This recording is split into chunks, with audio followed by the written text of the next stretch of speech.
This is the annual organizational and regular board meeting of December 14, 2023. It is now 8 minutes past 4. We will begin roll call. President Chavez, Present. Vice President Cortese, Here. Clerk Doe, Here. Member Lay. Yeah. Member Herrera. Here. Thank you. Are there any members of the public who would like to provide public comment to the board on a closed session agenda item at this time? We have no in-person nor online public comment. The board will now recess to close session.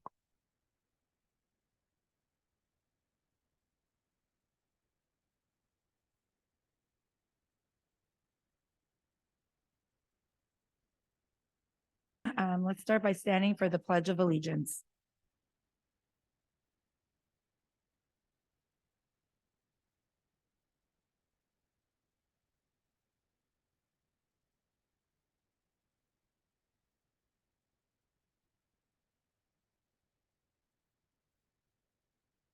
You.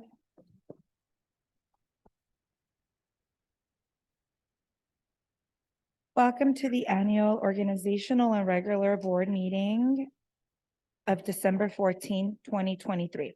Members of the public, please submit your public comments as follows. In-person public comment may be made in person in the boardroom by filling out a speaker request form located at the entrance of the room. It looks like this, should be right there. You may raise your virtual hand in Zoom to request to speak and offer comment in real time. You will have 2 minutes to speak. You may also submit comments electronically online before or during the meeting, 1,000 character limit, by accessing agenda link in the form on the district's homepage. Please reference the agenda item number in your written comment. Please note, regular and special meetings of the Board of Trustees and board study sessions are streamed live on meeting nights and are also available for viewing the day after the meeting by accessing the district's YouTube channel listed on the district's webpage at www.ESUHSD.org under the quick link section. The board is not able to respond to items that are not on the agenda or any personnel issues. Your comments will be read into the record and will be directed to the superintendent and/or appropriate staff member for a response. Interpretation of this meeting in Spanish and Vietnamese can be heard by accessing the link and following the instructions shown on the agenda and the district's website. Okay, we're gonna go on to number 5 now. So this is the adoption of the agenda.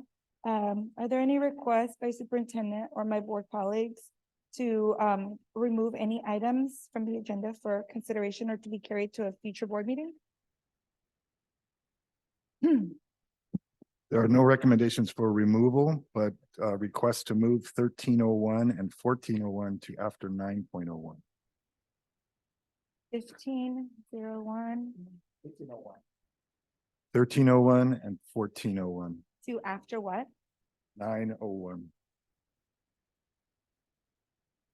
1301.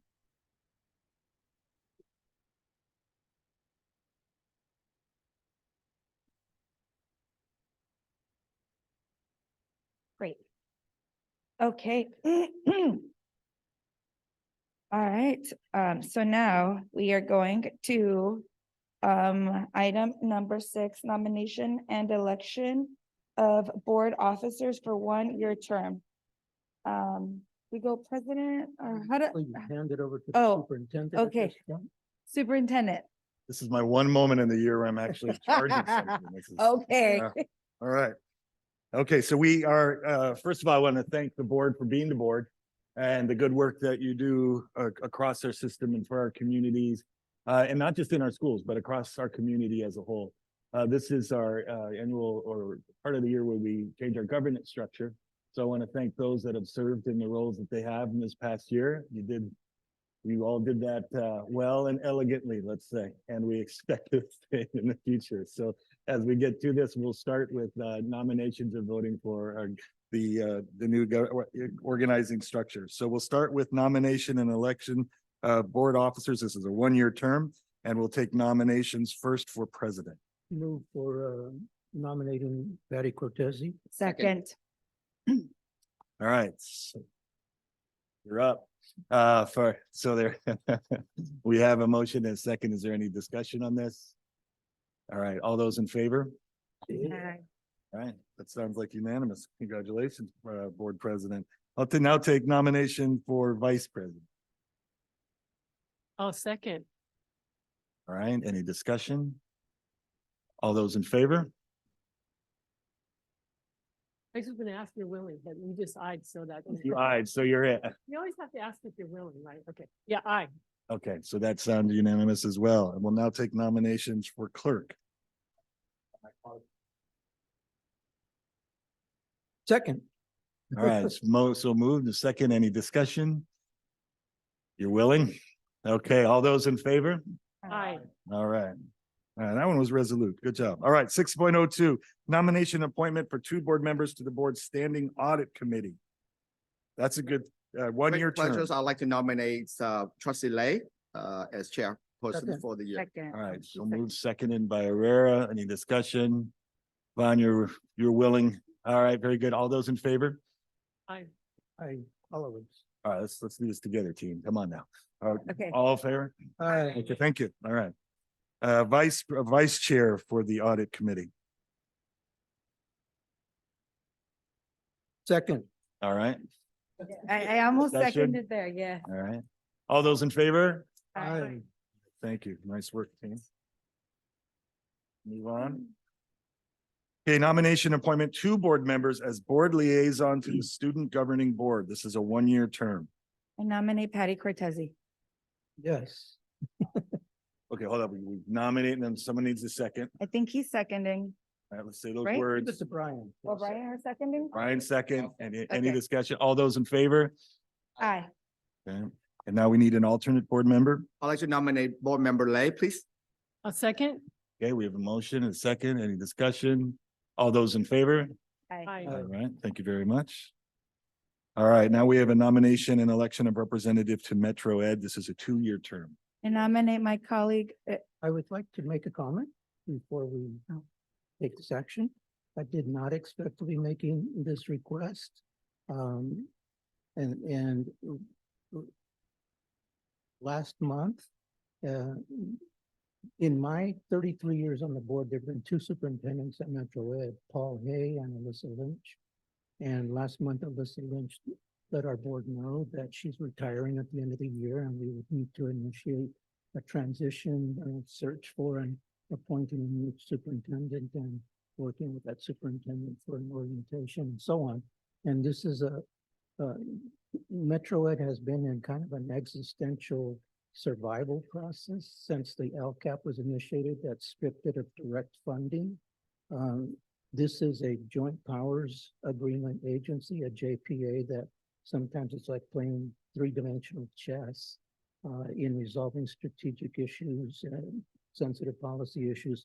At the discussion, executive session discussion on moving forward to find a new superintendent. I didn't make my comments until the very end, and it completely shifted the thinking of the board. And then I said at the end, you know, as it so happens, my term is over, there'll be someone new. And sentiment expressed, you know, this is not a good time for you to be leaving Metro Ed. And I didn't even decide until fairly, you know, like hours ago, 72 hours ago, you know, I should at least ask. I think it would serve the needs of Metro Ed if I stayed with them during this transition period. We're searching for the new superintendent and in the first year of that new superintendent. And I think it would serve our district's interest. We're the largest, we have the largest enrollment there, way beyond anybody else. So I am asking, you know, if the board would support my continuing over this next term to work with Metro Ed. We were gonna start with, we nominate Manuel Herrera before your comment. So that still stands. As my husband would say, put your order book away. You got the order.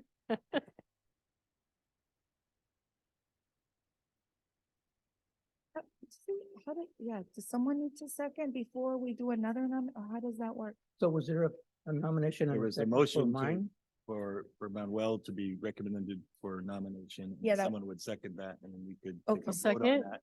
All right, so Moved by Chavez, seconded by Cortese. Before we make the nominations. Yeah. I just like take a moment to express also my interest. And perhaps there's a way we can compromise if my colleagues is open to it.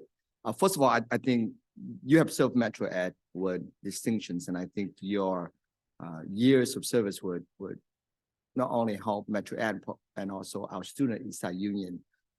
But 2 years ago, I also expressed an interest in Metro Ed, and you said it was your last year. And given the new situation you're in, I can understand your desire to continue to serve during the transition time period. But perhaps there's a way, since there are 2 available seats. I think 2 years ago, I was the alternate. This time, perhaps we can work together. You and I can come up with a way where you can serve during the selections of the superintendent, and I will accompany you as an alternate during this meeting so I can learn from your wisdom. But once the transition is completed, perhaps you and I will continue to serve from that point moving forward.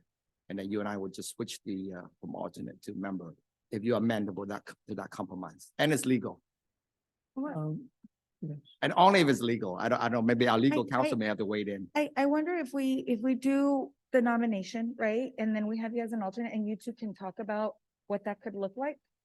Can I say something? I know that is the interest of Trustee Doe as well as the interest of Trustee Rivera. Really want to be on the representative for Metro Ed Board. I know this is a 2-year term. I don't know that if we can take it up to 1 year for Trustee Herrera, and the second year will be for Brian Doe in that way. And you can alternate it like the first year because superintendent in the Lynch will need some help for they can recruit the new superintendent. So I know the continuation for this representative. So that's my proposal to see that Trustee Herrera would be the first nomination. Alternate is Trustee Doe, Yeah. but that's for 1 year. But the second year probably will switch to Brian Doe will be first representative. So 2 things. One is we're not working with our regulations or protocols. We're working with Metro Ed's, and their terms are 2-year terms. So how it would have to work is that I would resign at the end of the year and the board would reappoint a replacement, kind of thing. And the other part of this for me is it's not just going through the transition of selecting someone that starts July 1. It's that first year of working, with a board and with the issues and history of the organization where I think a lot of support is going to be needed. And I do have the experience. My colleagues look to me, the superintendent looks to me. And that's all I'm saying is this is a critical period. And I think it would help if I were to remain as the Metro Ed rep. First of all, I absolutely do. I also look up to you, sir. From the first day I've been on this board, even before I was taking my office, I appreciate your wisdom and your years of experience and your knowledge of the institutional history. So I wouldn't want to miss out on that opportunity. But my elections is next year. This is likely, potentially, I don't know what's going to happen. The election, this might be my last year in office. I like the opportunity to serve Metro Ed, and I'm looking for a way way that I can benefit from your wisdom, but at the same time, I also like to serve. And I'm open to any compromise that you may have in mind. The one thing I just chiming in here is for us to be mindful of is we will have to kind of honor the 2-year term as we vote tonight, given that that is the Metro Ed structure, not something that we're able to adjust. Are you on the ballot next year? I am, November of next year. So for this to have, if I were to serve during the primary transition phase, it would be next year. And subsequent to that in 2025, would be the start of a second year when you've already gone through an election or not. Yes, Uh, so mm, is it possible for us to find a way where we both serve as alternate as member, but we would both attend the meeting rather than just one or the other? And I would benefit from your wisdom at the same time, Yeah. allow Yeah, me so the the way it would opportunity. work is that the named representative is the one sitting in and engaging and participating, and so on. The alternate could be there in the audience or outside the room or what have you. And so for me, either I'm going to be in that transitional support role or not. And so what would work for me in that regard is that if we did a split scenario, that somehow we make the split scenario work, is that I'm going to be the rep during 2024. And then you could, as an alternate, you could attend meetings. I'm sure there would be no objection to you sitting, certainly in the public meetings. I'm thinking the executive meetings and the special meetings and so on, where if you were the alternate, you would have some standing, as an alternate. But I don't see yielding the primary position to engage and be a part of the voting and decision-making and so on. That makes no sense to me. And I certainly wouldn't be attending all kinds of meetings, just, for an occasional chiming in. So I'm sorry, but that Okay. doesn't. Well, we have to follow the rule that we have to have 2 years. Yes, that's their, That's what you would be Metro Ed's. voting on tonight is a 2-year term. But whatever happened, like, Fortress Rivera mentioned that follow the rule for 1 year, alternate, Alternates are cannot- also for 2 years. cannot, be involved in the voting or That's correct. decision That's making. correct. So my proposal is, if we can't, vote for tonight, we nominate. But in the end of 2024, if for member, Brian Doe's still gonna be. If I run and running, re-elected, got elected, then would be possible that we can end the position as a member representative, I don't know, second alternate. That's my. I'd like to do that, and I just don't feel 100% about that, but I would like to evaluate how 2024 is ending at Metro Ed. And whether we can have someone who doesn't have as much history or understanding of the organization. Joint Powers Agreement Agency and so on. If that superintendent is still, I'm seeing needing support, strategic support, I may say, it's not a time for me to absent myself. But we'll see. I would say, look, the reality is that Metro Ed or like any organization, including Eastside Union, would always need support. That's the very natures of education institutions in that manner. And there's always going to be things that come up. We have had it here at our own, a few years when I first got elected, we have a new superintendent. Shortly after that, we have a new associate superintendent. And after that, we have another new associate superintendent in the last 3 years I've been here. We have essentially a change of about 75% of the associate at the executive level. And that's too important, and as much as I appreciate the importance of wisdoms and experience, I think it's also important that we represent the interests of Eastside Union. I'd like to bring that new voice to the table. And I'm hoping that that I have worked with you long enough in this board that you have confidence in my competence and my willingness to work hard to represent the interests of Eastside Union High School District students, as well as the interests of Metro Ed. Okay. So what, again, so right now we're at 6.04, which is the representative for the Metro Ed. The 6.05 is the alternative. These are both 2-year terms. I would caution the board for making a conditional Yeah, no, appointment, but right now there's a there's a motion on a the. motion and a second Yeah. from Manuel. The board can take action on that. And then we can We can move see on if from there. that's approved or if we need to entertain another motion. Okay, so So, you- so right now the motion is for Herrera. For so Herrera. moved by me, seconded by Cortezi. all the, so we're gonna ask all those in favor. Aye. Vaughn, did you vote? I still support Mr. Herrera's position. Okay, thank you all. Thanks for that discussion. At 6.05, alternative representative. How do you Move want to? for Nominating Brian Doe think- for alternate. Second. Oh, mine, you could second. All, any discussion? All those in favor? Well, I, Aye. but I just want to thank Brian for your interest and commitment. And I hear you and I'll remember this in 2 years that's. There will be another. Sure do that. Yeah. All right, 6:06. This is a nomination of one member of the Board of Trustees to vote in the election of the Santa Clara County Committee on School District Organization. This is a one-year term. Nominate Lorena. Second. Any discussion? All those in favor? Aye. Aye. Thank you. Nomination and election of representative to Santa Clara County School Boards Association. This is a one-year term. Patty Cotisi. All those in favor?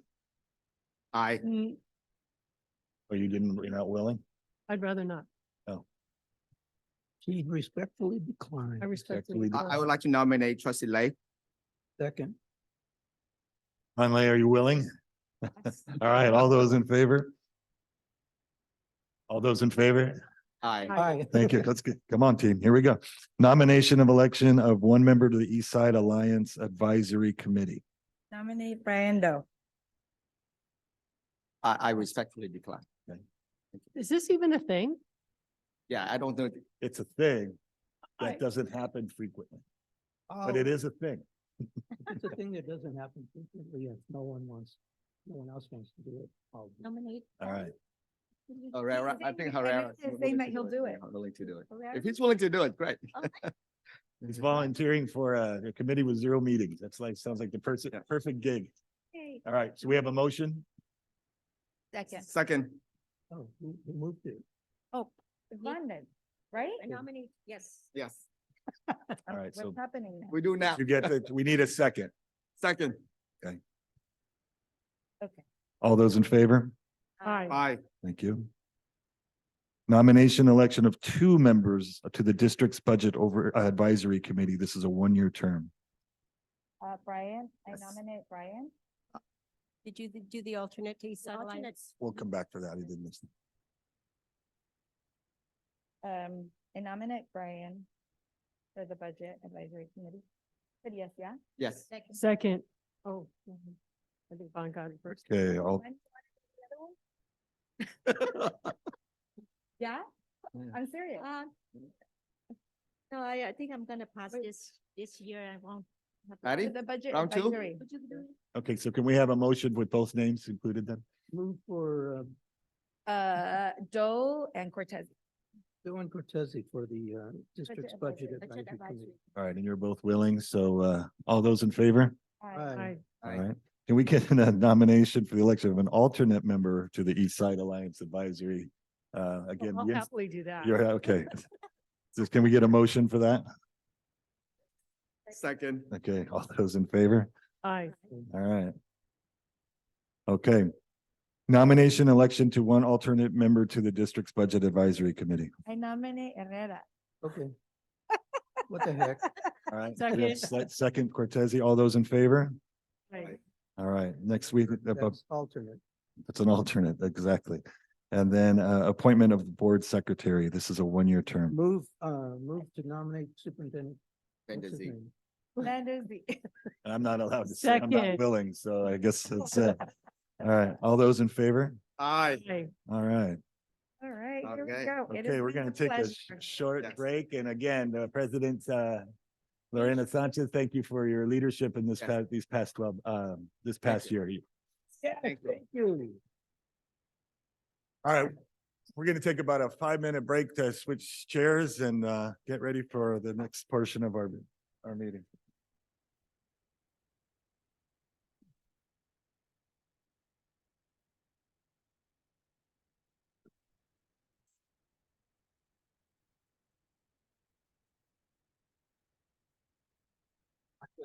I get.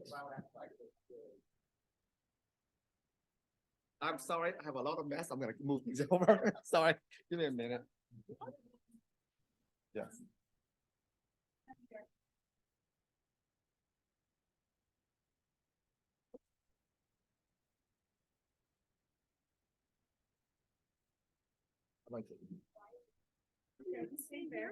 Oh, I'm sorry.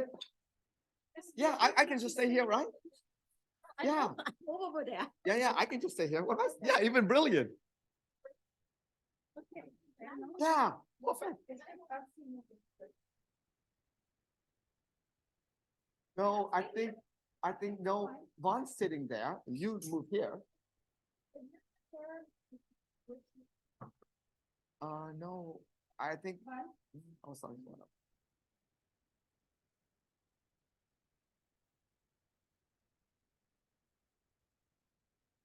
It looked a little funny, but yeah, whatever. If you two are happy, that's fine with me. Easy going. Yeah.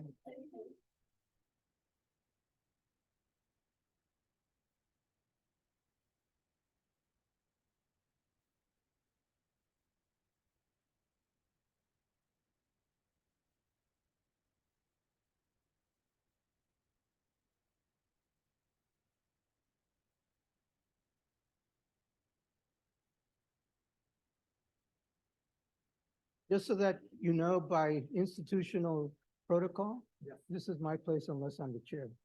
I'm always here. I hope I was respectful. Yeah. I think.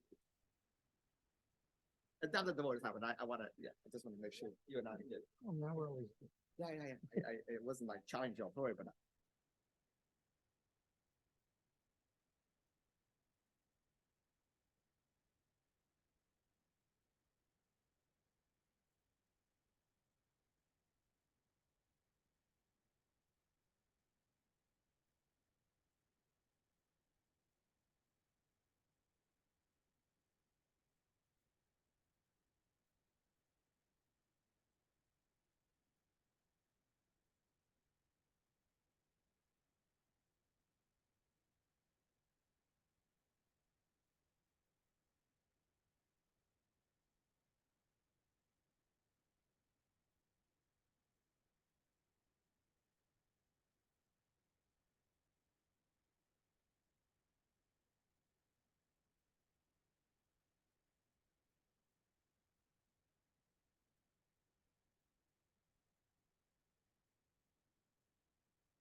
Probably noonday.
Okay, thank you for your patience with that, everybody. Welcome, Madam President. LOL. Okay. Yeah. So now we are on 8.01 and we have a special recognition, and I would like to turn it over to our superintendent Thank you, Madam President. and the screen to.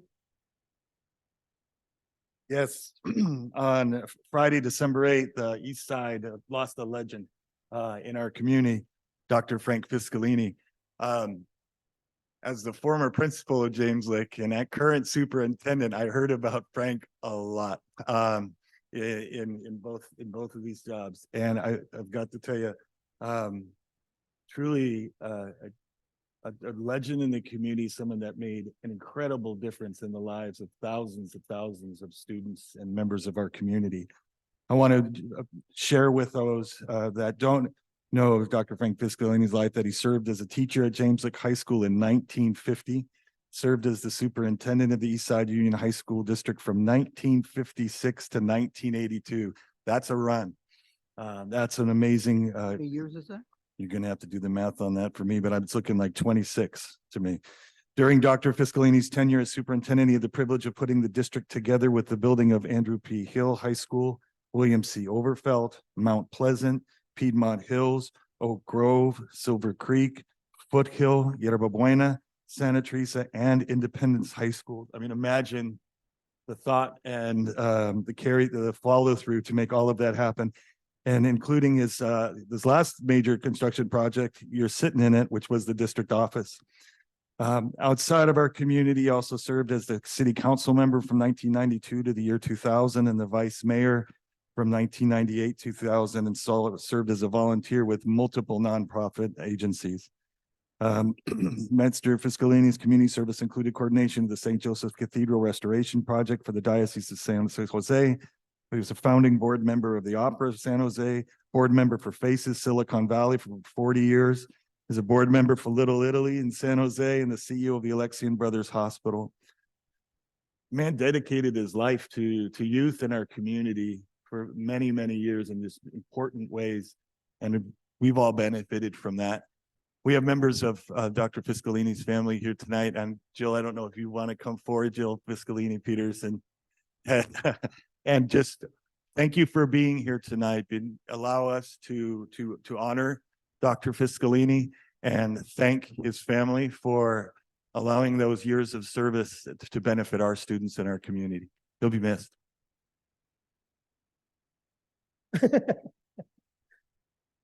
Yes, Mr. Herrera. Oh, please, please, Come on up But to the actually- microphone. come on up. Actually, let us make our remarks, otherwise you'll be standing there for who knows how long, but I still have in my possession a letter signed by Frank Fiscalini at the end of my sophomore year, because I had pulled straight A's, and he was congratulating me. And he has been present in my life for decades, I have 33 years complete now on the board. Every election, he has endorsed me. When I've asked him to do anything to support me, he has supported me. So I have a very personal connection to him. And I was like, I'm wondering, gosh, he's 90 something now. Now he's another year and he's getting closer to 100. And then he got there to 100 years old. And, he is, there's so many words, legend, institution, he has left such an imprint in this community. And I honor him. And I thank you for the gift of him. Thank you.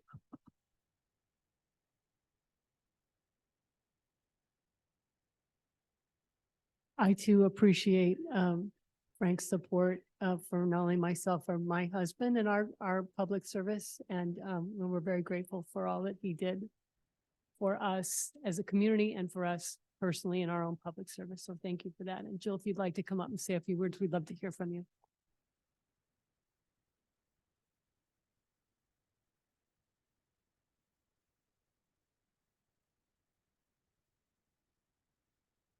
And my dad loved this school district.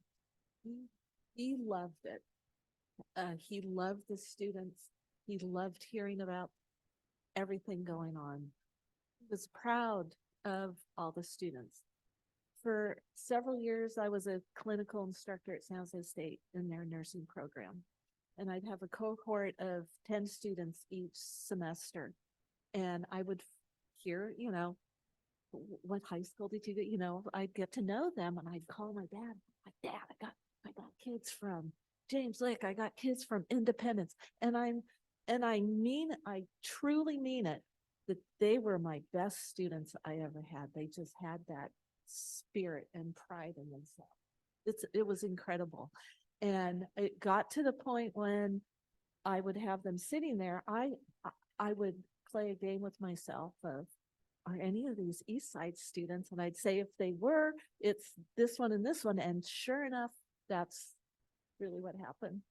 I have great stories that I could tell you about. I was telling Patty on the phone when I was a little kid, if my dad had to come to work over the weekend to do something, I loved coming with him because it was a farmhouse down the street.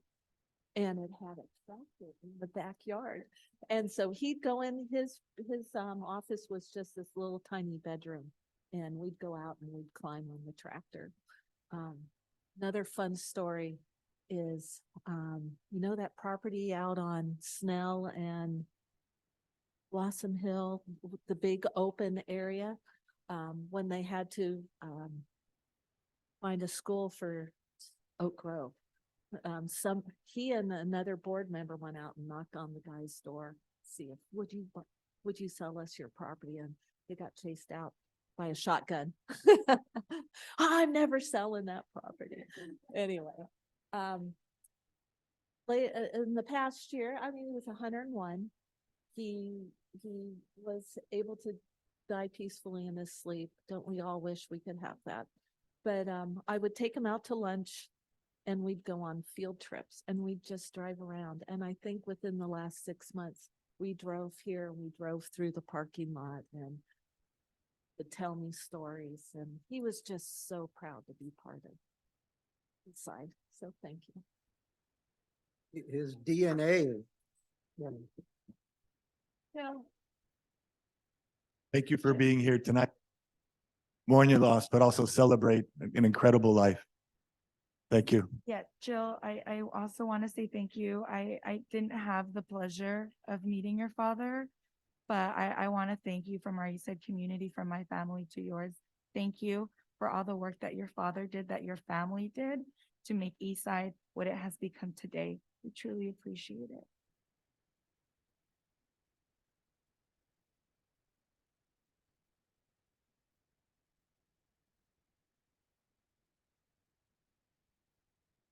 Mm.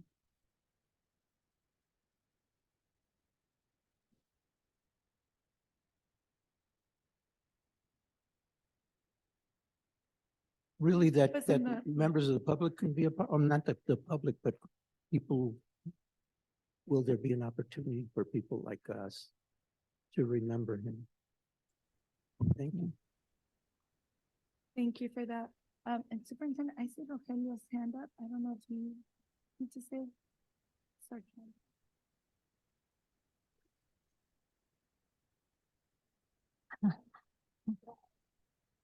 Vaughn, did you have a comment? Go ahead. Yeah, I really appreciate your father that really dedicated, his life for as a public servant.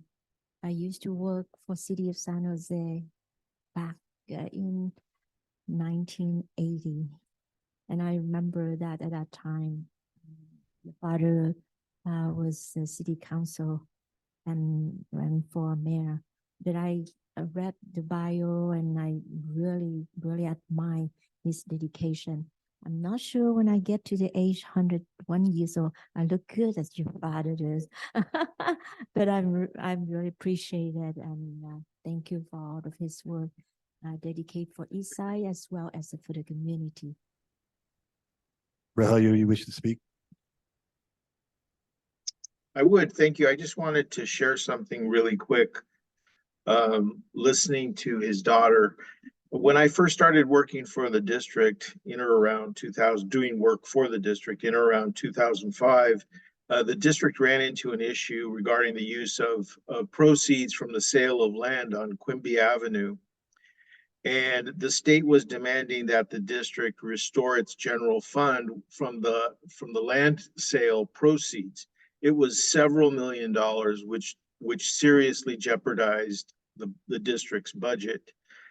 And we were trying to work through a solution with the state. And at the time, the education code required that surplus land proceeds be that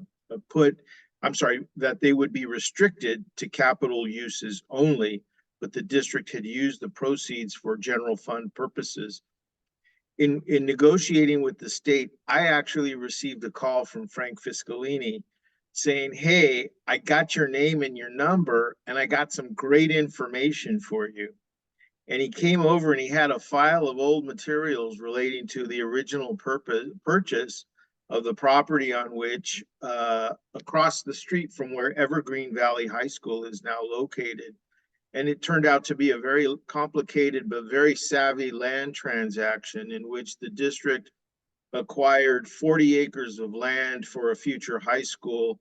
A land developer wanted to exchange the land for 52 acres and some cash to the district, which Mr. Fiscalini negotiated.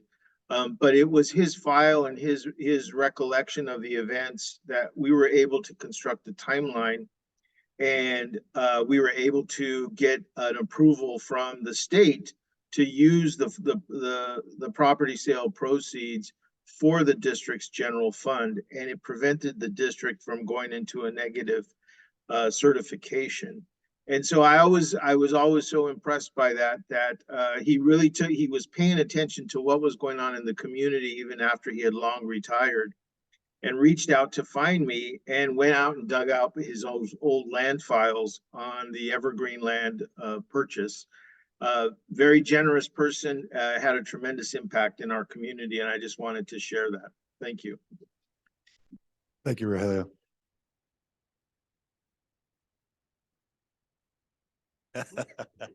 Yeah, we want to be, It's so the folks at home can hear you too. and because people online need to be able to hear you too.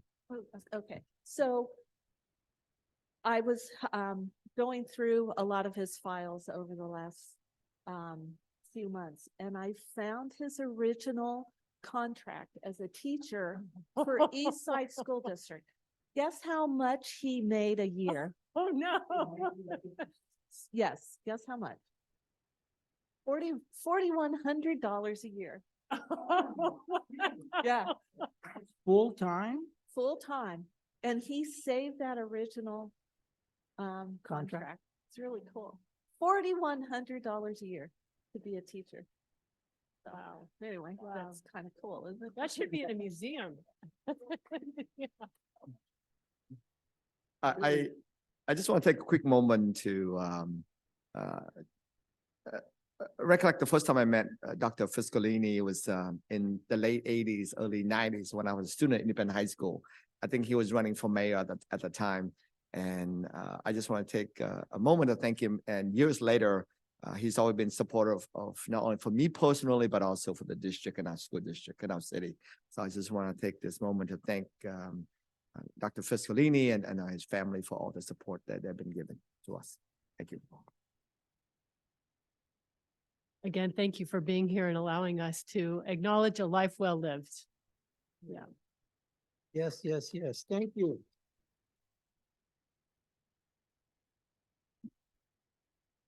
Sadly, earlier on December 11, we lost a member of the Ed Services team. Diane Bejarano passed away on December 11. She worked with in the Ed Services Department for 22 years and gave service and support to our students and staff as it regarded to testing, making sure that our English language learners were appropriately tested so that we could see what their areas of growth and strengths were. And throughout those 22 years, provided incredible service to our community, but also developed friendships within the district and throughout the district. And we want to make sure that we remember Diane at this time as well. Thank you. My good friends, for the last couple of months, you've been hearing me whenever I can in front of one of these things mention the fact that there is economic polarity in our area. There's economic divide in our area, and that within one county, with the 5 high school districts, there are districts that are funded that the state has chosen a funding formula that pays or provides $21,000, $24,000 per student in other districts, where East Side students receive 12. So when we hear that, why are schools getting extra dollars for English language learners or for homeless youth? They can stop, because the funding is first not equal, and therefore those dollars are not extra. That is something that we as a community are going to have to take on and change for the good of our students and our end goal of full participation in Silicon Valley. That economic polarity is also felt by our families in real terms, in terms of cost of living, in terms of having a place to live and making sure that that's secure. We know last year across our district, we had 1,242 students that were identified as unhoused. Just think about that for a minute.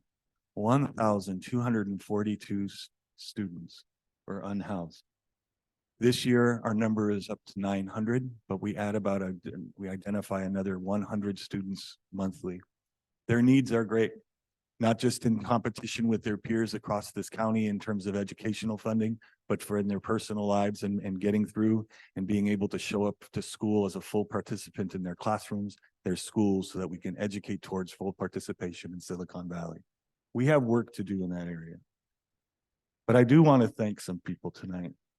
We earlier this month put out to the community the need for our students that are identified as unhoused or in part of the McKinney-Vento program, a need to give things that make a difference for the winter. New socks, warm goods, and also the ability for us to be able to provide something that student can take to their family and say, this is extra for this time of year. This can get us through this months when it's cold, when we're moving around, where we might want to do something special. Our community is amazing. I'll turn my camera on here for a second. This is the list. See that small font? This is the list of people that donated. $25 at a time, $50 at a time. Trying to thank some organizations that were able to give larger amounts. The last month, we raised $72,000 for our students, which means that this week and next week, we're going to be able to pass out 900 gift cards for $75 each to students to be able to take that to their families. Absolutely. Not a gift of public funds. This is not Ed's money that we're receiving from the state. We're going to be asking the state for more. We have to do that fight. But I want to thank the members of our community that put forward and donated so that these students could bring something home to their families. Especially want to thank ESTA and CSEA for their donations. Thank you for that. And as individuals that also gave. But every year we kick off our McKinney-Vento donation through the Moon Festival. Right. And every year there's a donation from the Moon Festival and their organizers. And this year they kicked off that donation with $13,000 to get it running. And I want to thank you for that.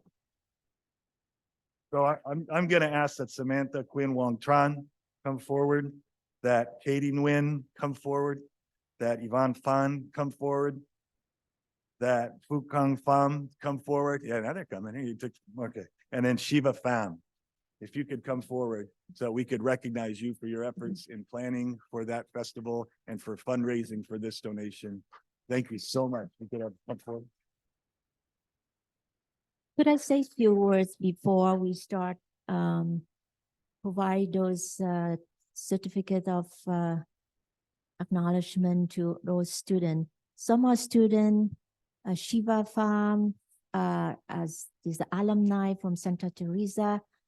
She went to UC Berkeley and come back and support the Moon Festival. And Phúc Khang is from Silver Creek. Yvonne Fang from YB. Samantha Quỳnh Hương was all the way from San Francisco, but she also contributed and worked with the group. And their parent, I have to acknowledge, the parent play a very important role to take them, to the community and work with the Moon Festival. I want to invite also Master Cẩm Bình, as well as all of those parents and Chị Minh come to the podium, and we also want to take a picture together because they are working very hard to support our younger generation.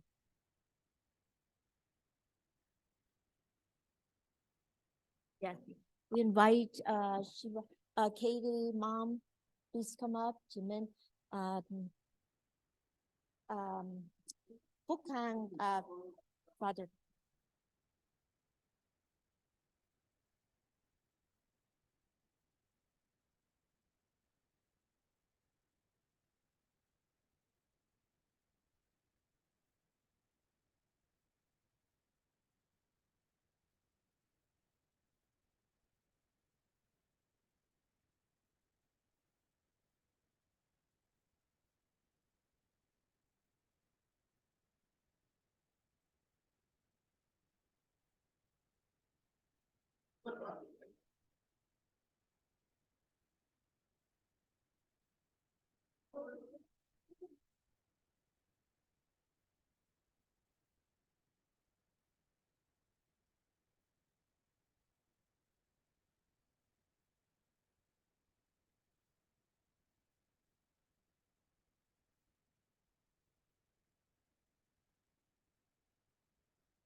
I think I like this younger generation, Shiva, Yvonne, Phúc Khang, as well as Tuan Phang, who's the coordinator, Katie. I want to hear from you. What would you been involved in the community and raise fund for the McKinney-Vento for East Side student? How do you feel about it? And also, one person that really put a lot of respect is the Master Gambin from Vietnam, that she's been working with me from beginning in 1992 on the Moon Festival. And since I started the project of McKinney Vento with the East Side, Master Gambin also involved it to help raising fund. I would like to invite all of this younger generation, come on, stand up and say a few words, and as well as Master Gambin.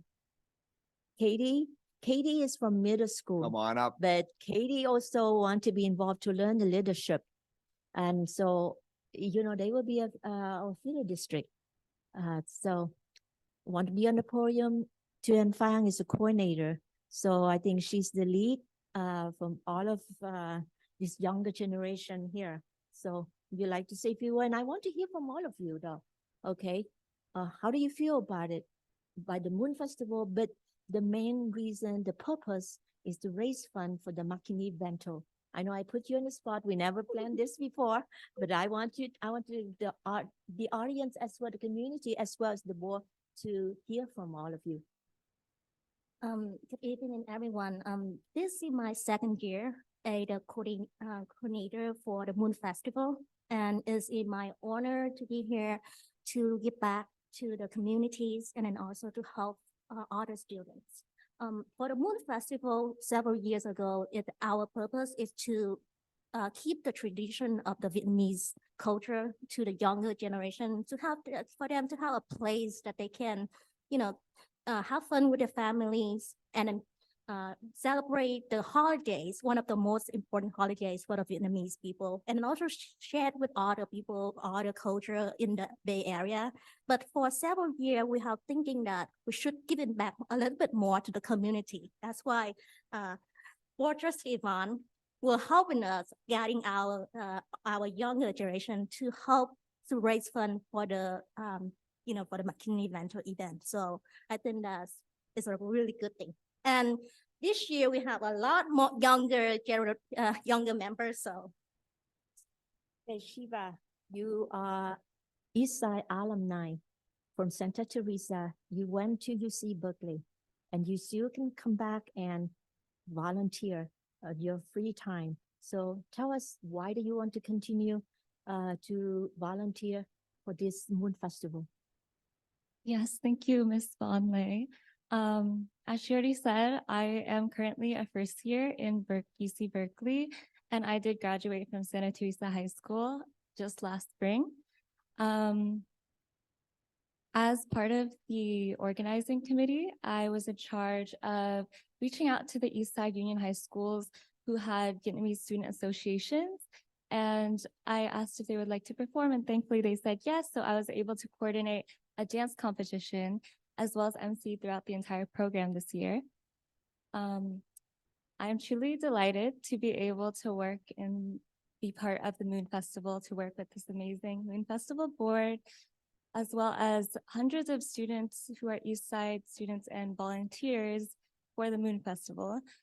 And I'm just really happy to be able to help fundraise for McKinney Vento students and spread some holiday cheer this season.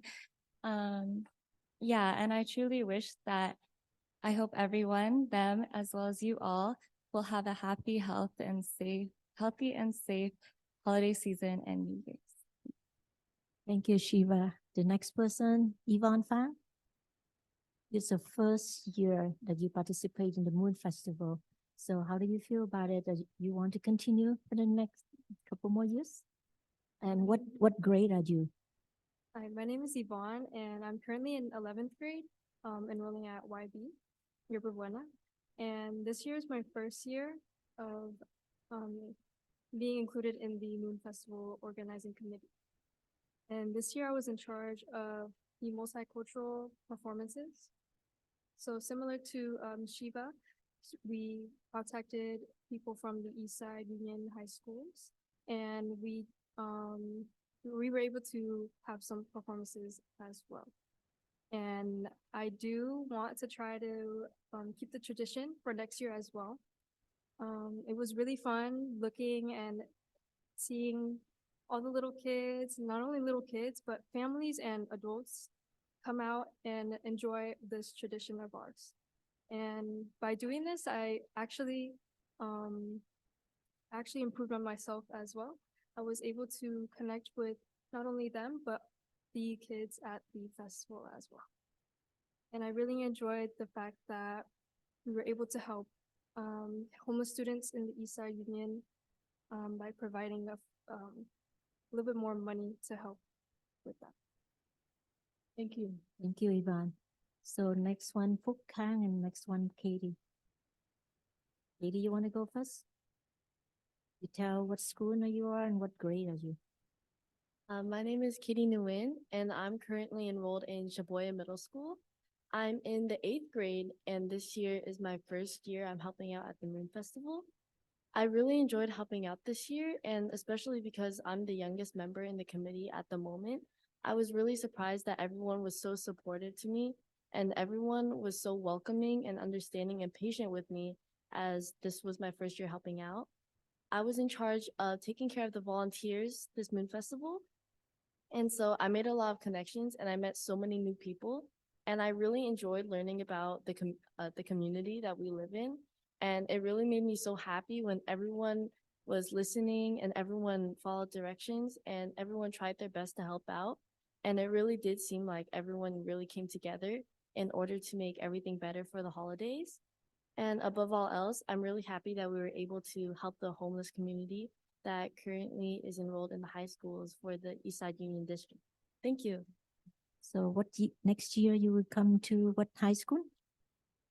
I'll be going to Evergreen. Evergreen. And you continue to support and join volunteer for the Moon Festival? Yes. All right. All right. I just want to put them on the spot. Okay. That's the way. Getting those commitments on video and all recorded. My goodness. Everybody hear them so they cannot get out, escape it. The last person, Phúc Khang, you can say whatever you want to say. I don't know. Hi, my name is Kang, and I'm currently a junior in Silver High School. And I'm really happy to join the Moon Festival because I can meet the new people and learn new things. All right. You continue Fantastic. to Thank work you. next year? Yes. All right. Okay. Give them a round of applause, everybody. you. Thank you. Thank you, chị Cẩm Bình. Thank you, chị Minh. Thank you, Katie, Jenny, and chị Quý. And actually, it's Samantha Quỳnh Hương could not be today, but she is a student from Pacifica. She and her mom drove her every month to come here and meet with all of those younger generation here. Today, she was sick, so she couldn't be here, but hopefully that we will be able to relate the message to them. But thank you, everyone. Thank you so much you for so your much. commitment, everybody. That was really fantastic. Okay, so we're going to Thank move you. on to, does anyone have more? Okay, we're going to move on to 9.01, and that's a message from our student governing board, a representative who is not with us tonight, but she prepared a statement and She does have a statement on behalf of Emily Sue. At the Student Governing Board meeting, students met with the YAB and Cougar Den mental health and wellness organizations from Silver Creek and Evergreen Valley High Schools. We discussed the possibility of adding professional peer counseling as a resource to the wellness center's offerings. The Student Governing Board will continue working with these groups to further develop our ideas. Thank you. Thank you, Mr. Superintendent, and thank you, Emily. And now we are going to move ahead to 13.01, just hearing a few things out of order. So 13.01 is the superintendent's report and update on the task force that has been convening. Superintendent? Thank you very much. And joining us at the podium, we have two of our three facilitators that have helped us through this process. They'll be coming up to the podium. Earlier this year, after some incidents at our high school, particularly one school, the board asked for a convening of a task force to talk about issues of positive school climate and safety. We've had at least 3 of those task force meetings and brought out key ideas, figured out where there's differences of opinions or points of view, or the implications seem different for other people, and have gone through a process. And at our last it was 3 days ago, yeah. On Monday, we had our board study session open to all the public where the notes and ideas were generated and brought forward. And you've asked that the administration now work with you on bringing forward some ideas and where there's points or counterpoints that need to be considered and items for discussion. For just the good of the process, I've asked that our facilitators share with us kind of what drove the conversation and kind of walk us through the pathway as we now will go into a phase where within the district, within our community, we'll be bringing ideas forward. Thank you for being here again with us and for joining us in this process. Great. Thanks for having us. My name is Stephanie Speak up to the Louisa. I'm microphone. with Impact for Health, as well as Rosie Coffey, my colleague. Maria Hernandez is our fearless leader. She can't be here this evening, so we're gonna get through this as best as possible without her.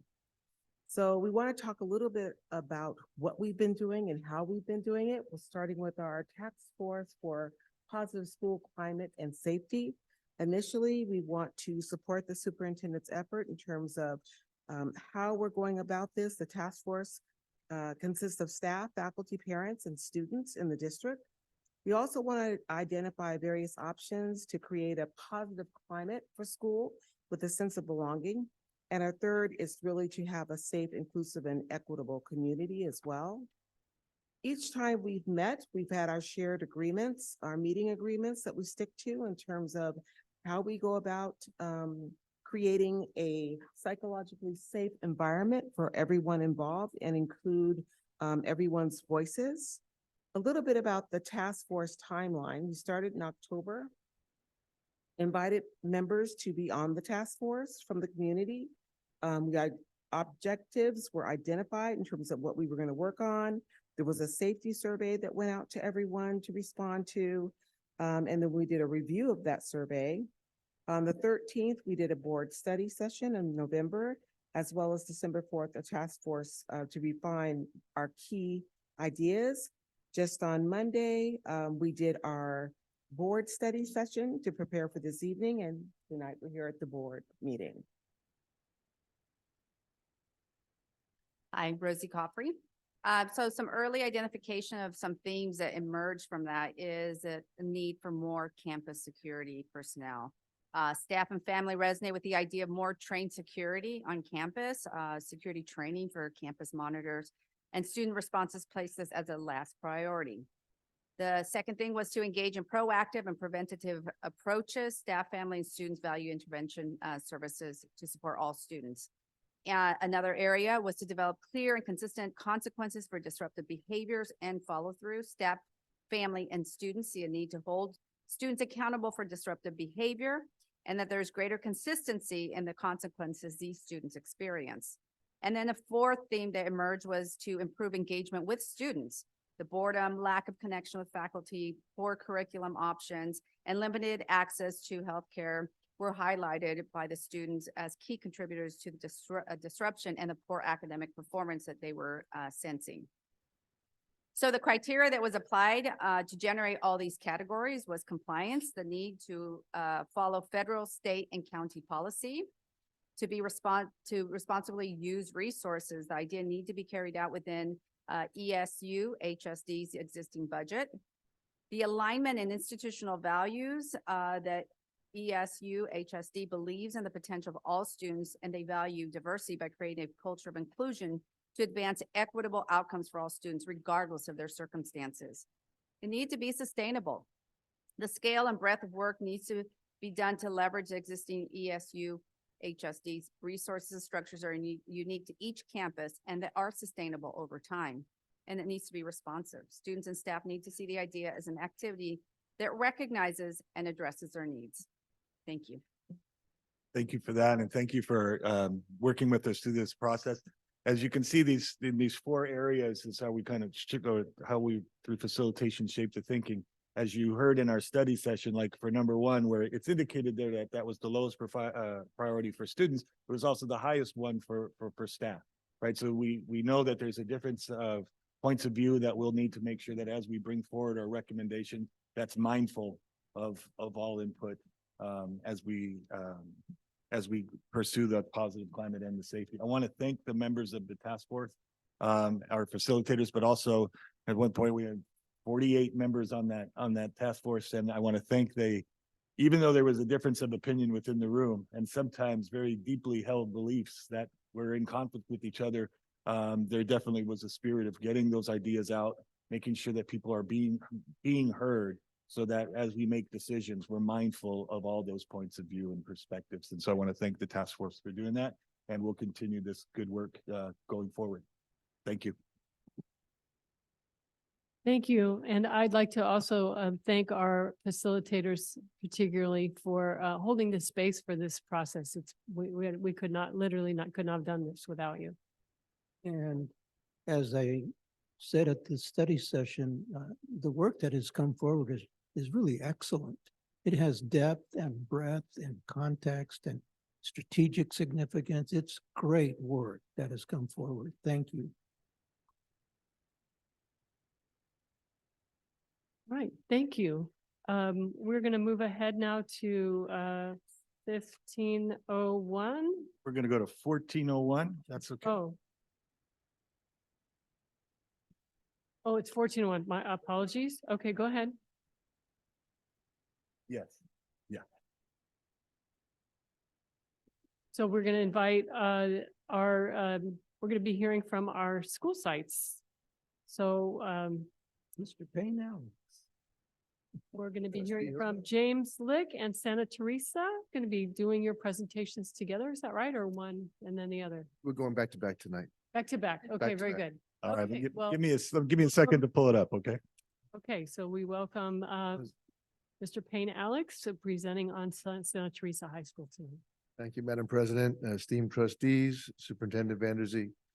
First of all, thank you for the opportunity to be here serving Santa Teresa, the school where I've worked for 26 years now, and my first year as a principal. It's a little different, and I thank you for the opportunity to have this ride. So we start, well, we're still working on that. And congratulations on being the new president, and thank you for your service. All of you. It's a lot of work, I know.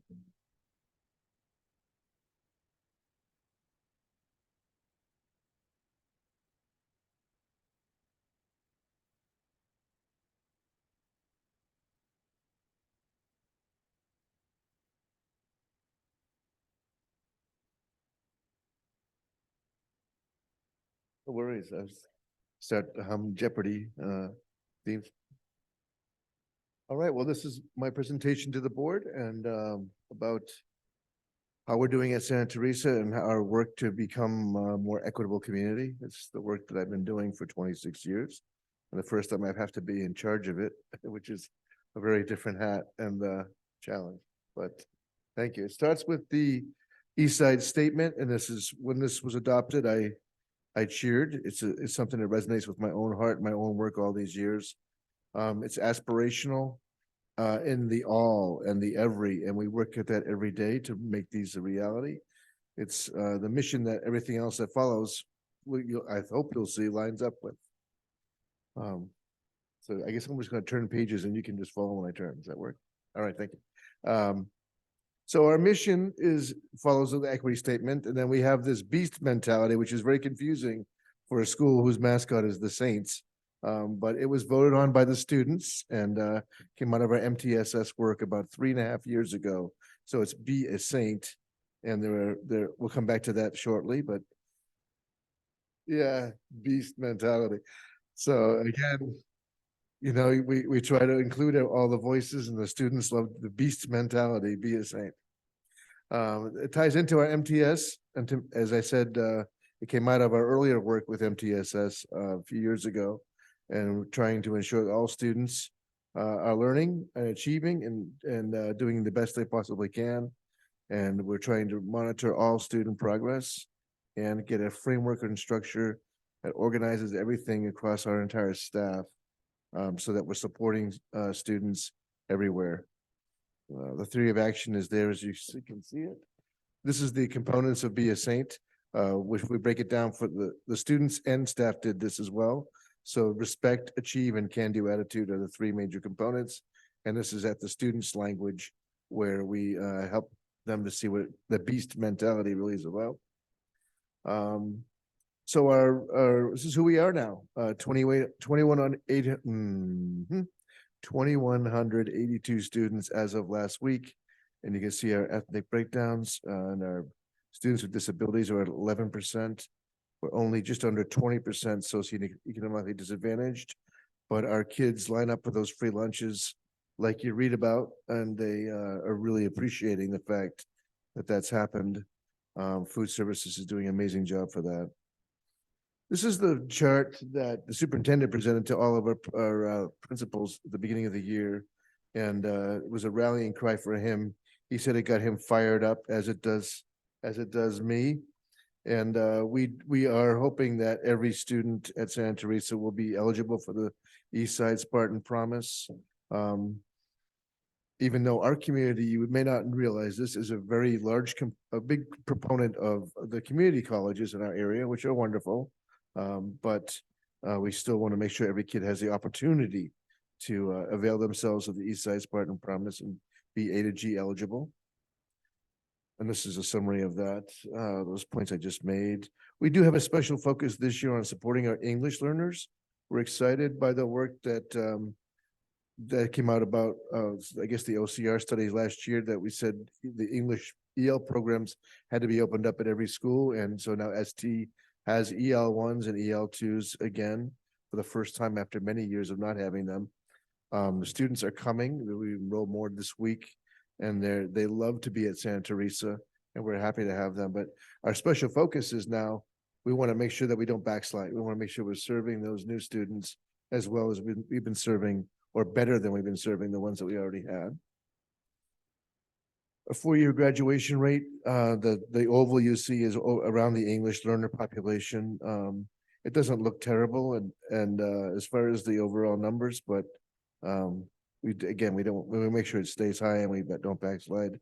We're also working with our students with disabilities, which are just to the right of that, but they're not our special focus because we're always focusing on them. Our instructional, the inclusion specialist that was funded a couple of years ago has been instrumental in helping us get into classrooms and helping our SPED students in the general ed classrooms.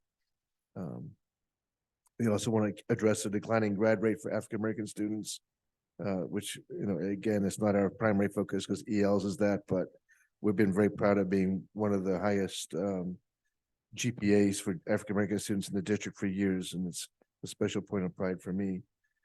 The MTSS, TOSA, and the Professional Development Committee shared supports are going to come in a little bit later.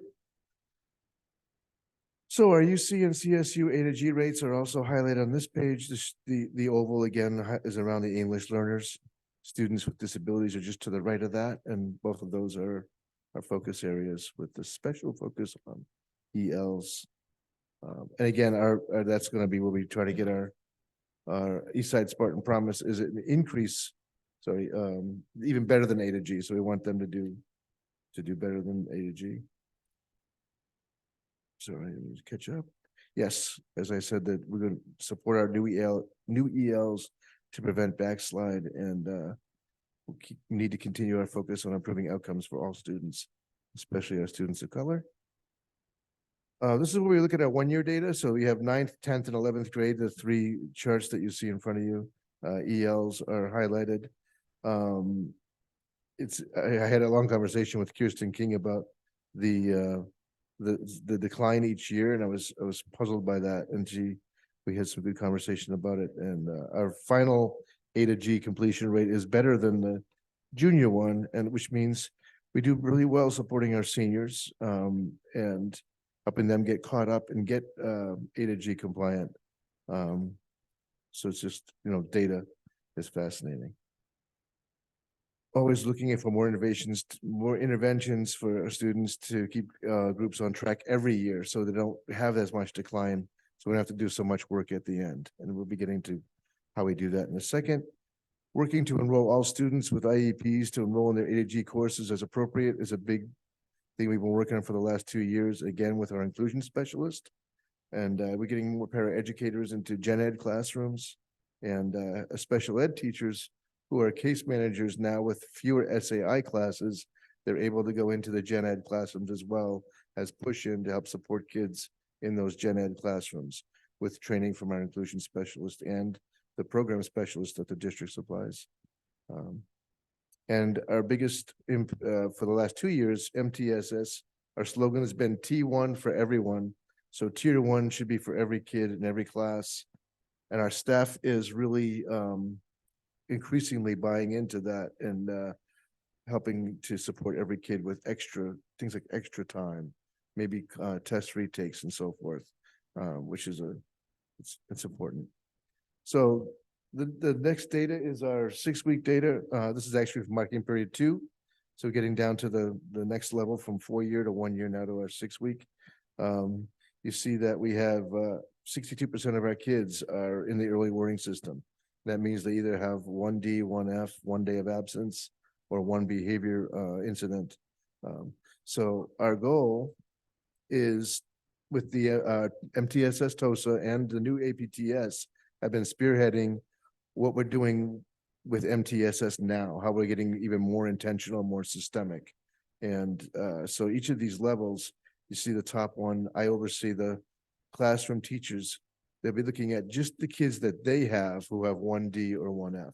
So they can't say, oh, that kid has 4 Ds. No. It's just this kid, only these kids have only a D in your class or only an F in your class. So can you just work with those and focus on those kids to try to make a difference?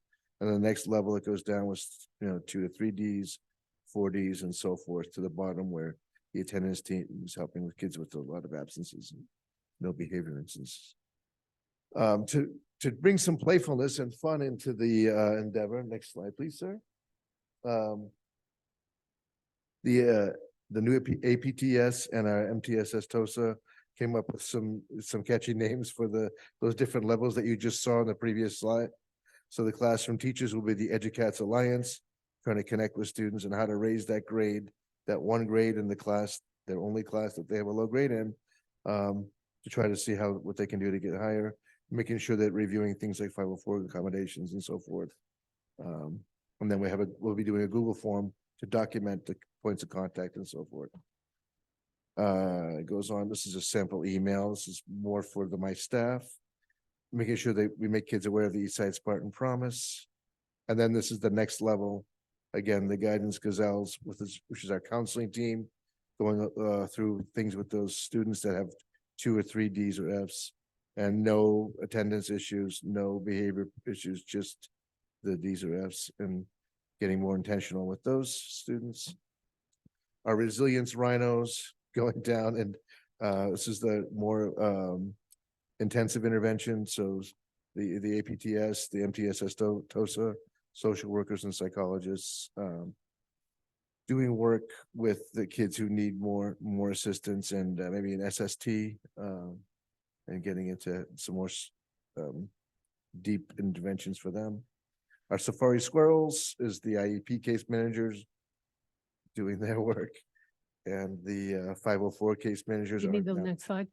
What's that? Okay, I'm not sure the slides are tracking with your. Oh, I'm sorry, I'm going too Okay. fast.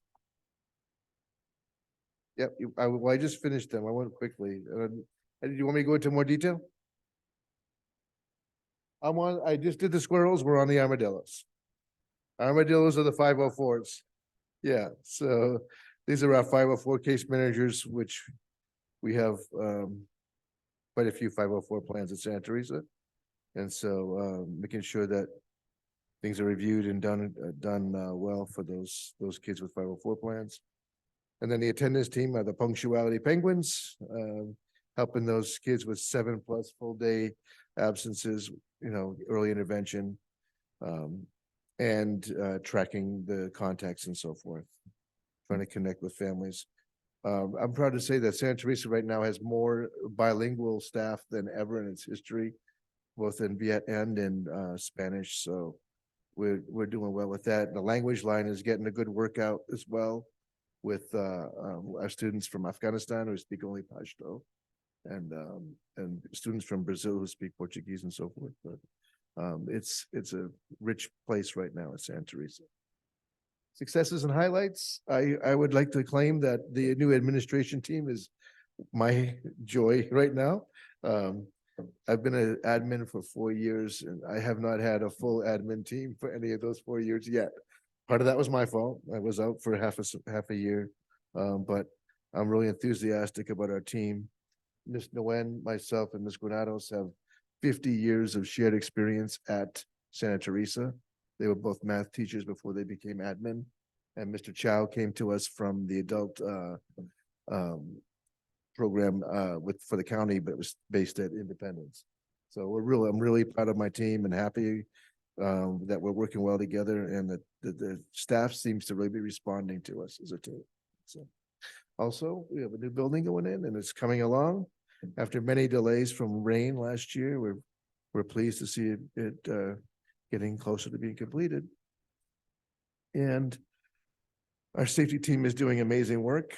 Our student advisors serve as trainers for people across the district, and they're doing good work, especially with restorative justice practices, reducing suspensions, and really working with kids and families to keep them in school and to get them into programs that help them instead of having them be suspended. And we have students being in class more often. Our New Hope for Youth has been a great asset to have on campus as well. Again, to keep our kids in class, making sure they're getting in contact with their teachers. Next step, keep building our community that celebrates every student for who they are. Keep celebrating and implementing our Tier 1 supports, no matter what animal team we are part of. Help all staff and students to be a saint. That's Did you say fantastic. yippee-ki-yay? I guess I'm not doing questions, right? Thank you. Yeah, No, feel free to stand there and they'll fire at. I'm Okay. sure, some I'm questions. sure they're coming. I'm happy to take questions. I'm sorry, I didn't know what the time was. We'll start over here, Valerie. I really appreciate for the presentation. It's very informative for all of the steps that you plan to help our student. One of the slide when you reaction to 4 years UC CSUHSD rate. In one item that you put need to support new ELs to prevent backslide. Could you elaborate that a little bit more? Because I saw on this graph the percentages, the ratio that ESL student has been decreased, you know, even though like for English, a 4-year AG rate or 4-year graduation on 2019, 2022, you did circle them, the graph. This the 1 year data or the 4 year data? 1 year and the 4 year. You don't put the page. I don't know which page it is. So the 4 year is the one that's blue and yellow? Yeah, 4-year graduation rate 2019, 2020. Yes. Yeah, that one, it looks like it's going up. This is our public adjusted 4 year. That is for students who've already graduated. This is what I was talking with Kirsten King about because it looked better than it does on the other one, which is the 1 year data. Yes. She explained it to me that this is the kids who are there now, and I don't quite understand why it was so low for juniors. And it's low every year. So it's like the longer they're at ST, the more they go down, it looks like, until they graduate and then they're doing great. So we're working on that. But clearly it needs to be addressed because it's lower than it should be. And my main concern about the backsliding comment is we haven't had EL1s for a long time. And we know that if they're in ELD1, that's not an A to G class. And ELD2 is not an A to G class. So we know that they're starting out already not having 2 A to G English classes to start with. So we're going to have to do something extra to get them to be A to G eligible. So that's what the backsliding. So we're already lower than we want to be. So I want to make sure that we don't go even lower. Yeah, so could I if we have a report from a year from now to see the EL ratio, will be improved, and how can we look into the data so we can compare what can we do to help our ELL student? So the answer to your first question is yes, you can have any report you want. Now I'll be back. Assuming I'll still be working here, so that's good. No, our goal is we have now the new ELD classes. And so the teachers are getting trained. They both just started this year. We have EL paraeducators. Actually, we only have one right now. We need to get another one. And I hope we'll get more of those, because we also did eliminate the sheltered classes. And so I don't know, I need to talk to the associate superintendent and find out if there's what we should be doing to best support them. If we can get more paraeducators or what, I'm not sure exactly what the best strategy will be, because this is new to me. But we're going to do everything we can to make sure that those kids are learning and getting A to G eligible. Yeah, and it's not unique to Santa Teresa. I just do want to add, we have a specific goal as part of the LCAP, which calls out the work of our English learners. And so there's the district-wide work that we do in conjunction to the site-specific work. And so as Principal Payne Alex mentioned, one of the things was first to make sure that all of our school sites have the EL program so that they're serving their students who belong to them. And we're not sending the kids off away from their home schools. The next thing was to couple that with bilingual paraeducators, specifically in Spanish and Vietnamese, which is our two languages that most of our students come and speaking with.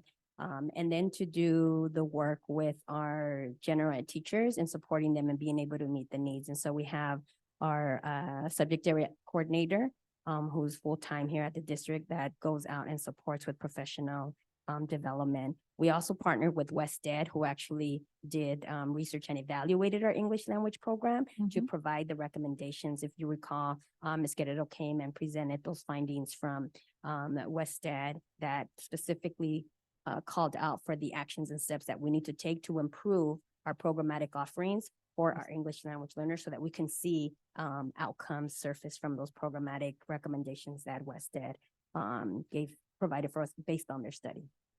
Thank you for your clarification. As I look forward to see the report from next year for the ELL. Also, one more comment that Santa Teresa has provided a very good VSA group, and they have kept on of this tradition. And I always love to come to VSA New Year's celebrations, performance, and they are very talented. And one of the students you saw today is from Santa Teresa, went to UC Berkeley, and also involved in the Moon Festival. So thank you for your leadership, Principal Michael Payne Alex. Thank you. Trustee Chavez? Thank you for coming and sharing information on Santa Teresa. I know principals are really busy, so I really appreciate your time. So basic question, why is the focus ELLs? Was Associate Superintendent Marquez was saying that's part of the LCAP. And so we did that, and I wanted to make it part of our plan because I knew we were going to get EL program for the first time again, and to make sure that we shined a light on it. And it's a small number. So I thought, well, we should be able to do, help those kids. That was my thinking. Okay, because when I was looking at the data, I was like, oh, there's a lot of support needed for SPED too. And I also heard you mention like things for SPED 504 plan support, all of that. I mean, you have tons of things there. So I'm like, is it ELLs or is it SPED and ELLs? Yeah, no, we're definitely working with our SPED and 504 students a lot. That's been ongoing. And I think with the changes that have been happening since the adoption of the inclusion specialist and the reduction in SAI classes, so that our case managers have fewer classroom sections, we're still getting them into the gen ed classrooms more. And I think the more we do that, the more it will help our SPED students in the gen ed, because most of our mild mod students are in gen ed classes at least half the time at Santa Teresa. And so we want to get our case managers and paraeducators out into those classrooms as well. And I think that, so that's happening. And maybe I should have said more about that, but our goal is to, I want to make sure that we get after our ELs so that they're really well supported. Because I feel like, well, the data shows that they've not, I don't know. I feel like we give a lot of attention to SPED and 504. Okay, because it's there anyway, is what I'm hearing you say. We're working on, we have all these strategies in place for other subgroups, but this one is one that hasn't been paid attention to much. I think particularly because the program is new. Correct. Yeah. Yeah, Okay. so before we had some sheltered classes, we had like sheltered English 1, sheltered Math 1, sheltered Bio, and that was it. That was the Santa Teresa EL program. And now we have ELD 1, we have ELD 2, and we're gonna have a population, we have a program. Are there a good amount of, I'm curious, like who are our ELL students? Are there a good amount that are SPED students in that bunch? And like the racial subgroups too, I'm curious. I don't know how it compares with the rest of the district, but I would say there's not most of our ELs are not SPED. Okay, I would say that, yeah, it's a smaller, well, it's probably, but I think it's less than 10%. So our overall population of SPED for the school is about 10%. okay. But I think for the percentage of ELs, it's lower. There's some, but it's not a lot. Okay. Yeah, the concept of ELL is it's really top of mind for me. I was in conversation with educators across different school districts from the Bay Area just a few days ago. And we were talking about literacy in 3rd grade specifically, and every single leader mentioned ELLs and how when they think about their support to support our students reach proficiency. In this conversation, it was around 3rd grade, but some of them were leaders in high school districts, and they're like, we have some high schoolers that are not even at that level, right? So a lot of the same strategies that we would use for our, elementary, middle school, like that, it pertains here as well. So that just stuck to me. And dyslexia screening, I know that they do that for little kids, but I'm like, is that something we do here? That's not for you to answer necessarily, Mr. Payne, and not even for you that is that right either. It's just something that I want. It's what's in my brain going on. Like, how do we support our students, our ELLs, but also like for that literacy, because it impacts every subject area, not just English, not just whatever language we're talking about, but it's in science, it's in social science, it's in math, it's everywhere. And I can't help to think, like, how do we expect, our kids to do well in certain areas if they don't have some basic skills? So all that to say, even though it might not sound like it, I'm really happy that the focus is ELL, because we have a lot of work to do here. And when you think about, there's tons of stuff that you put up here. What would you say is like the strategy or the focus of the school that you're saying, like, this is one of the biggest bets that I'm making, that my team is making to support our ELL population? Oh, my goodness. The biggest step that we're making is related to MTSS. So the idea that we've been growing the expectation that every teacher is doing everything they can to support every kid.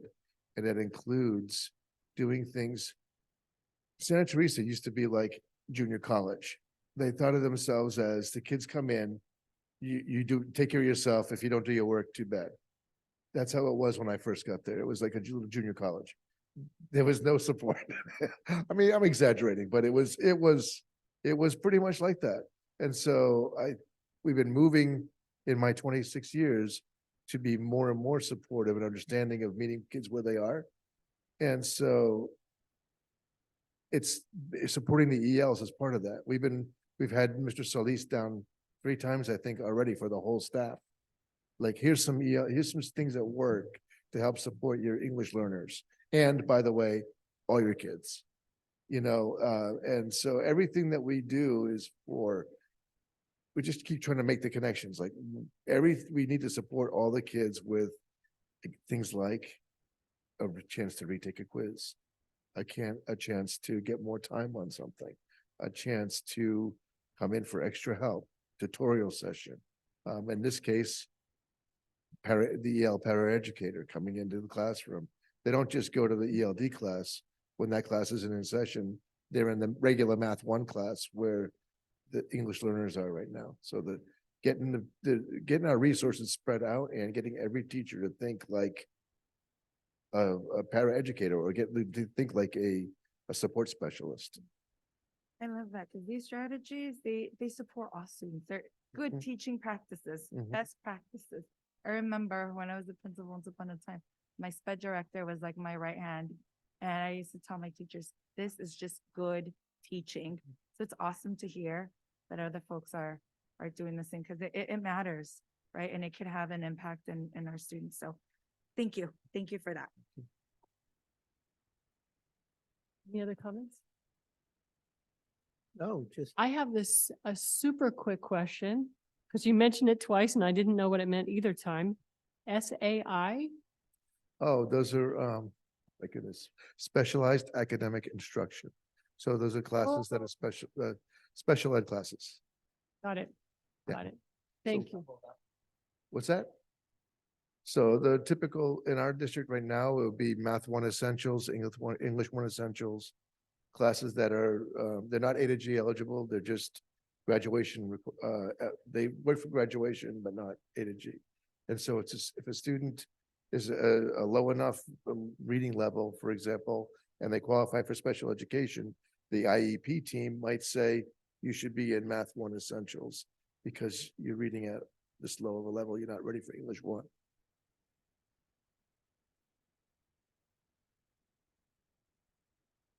Correct. Correct. Yeah. And you have to have an IEP. You have to be identified as qualifying for special education in order to be in those classes. Helpful. Thank you very much. Okay. Okay, fantastic. Thank you all very Thank much. you. Appreciate it. And so now we will hear from Honey Guan from James Lick. Good evening. Oh, that was a little too close to the microphone. Good evening, board members, superintendent. Thank you for having me today with the pleasure of sharing with you our life at James Lick High School. So my name's Honey Gavan. I've been principal of James Lick High School for 3 years now, and I believe this is my 22nd year in our district. All right, so first I'd like to take you on a journey to James Lick real quick.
Thank you.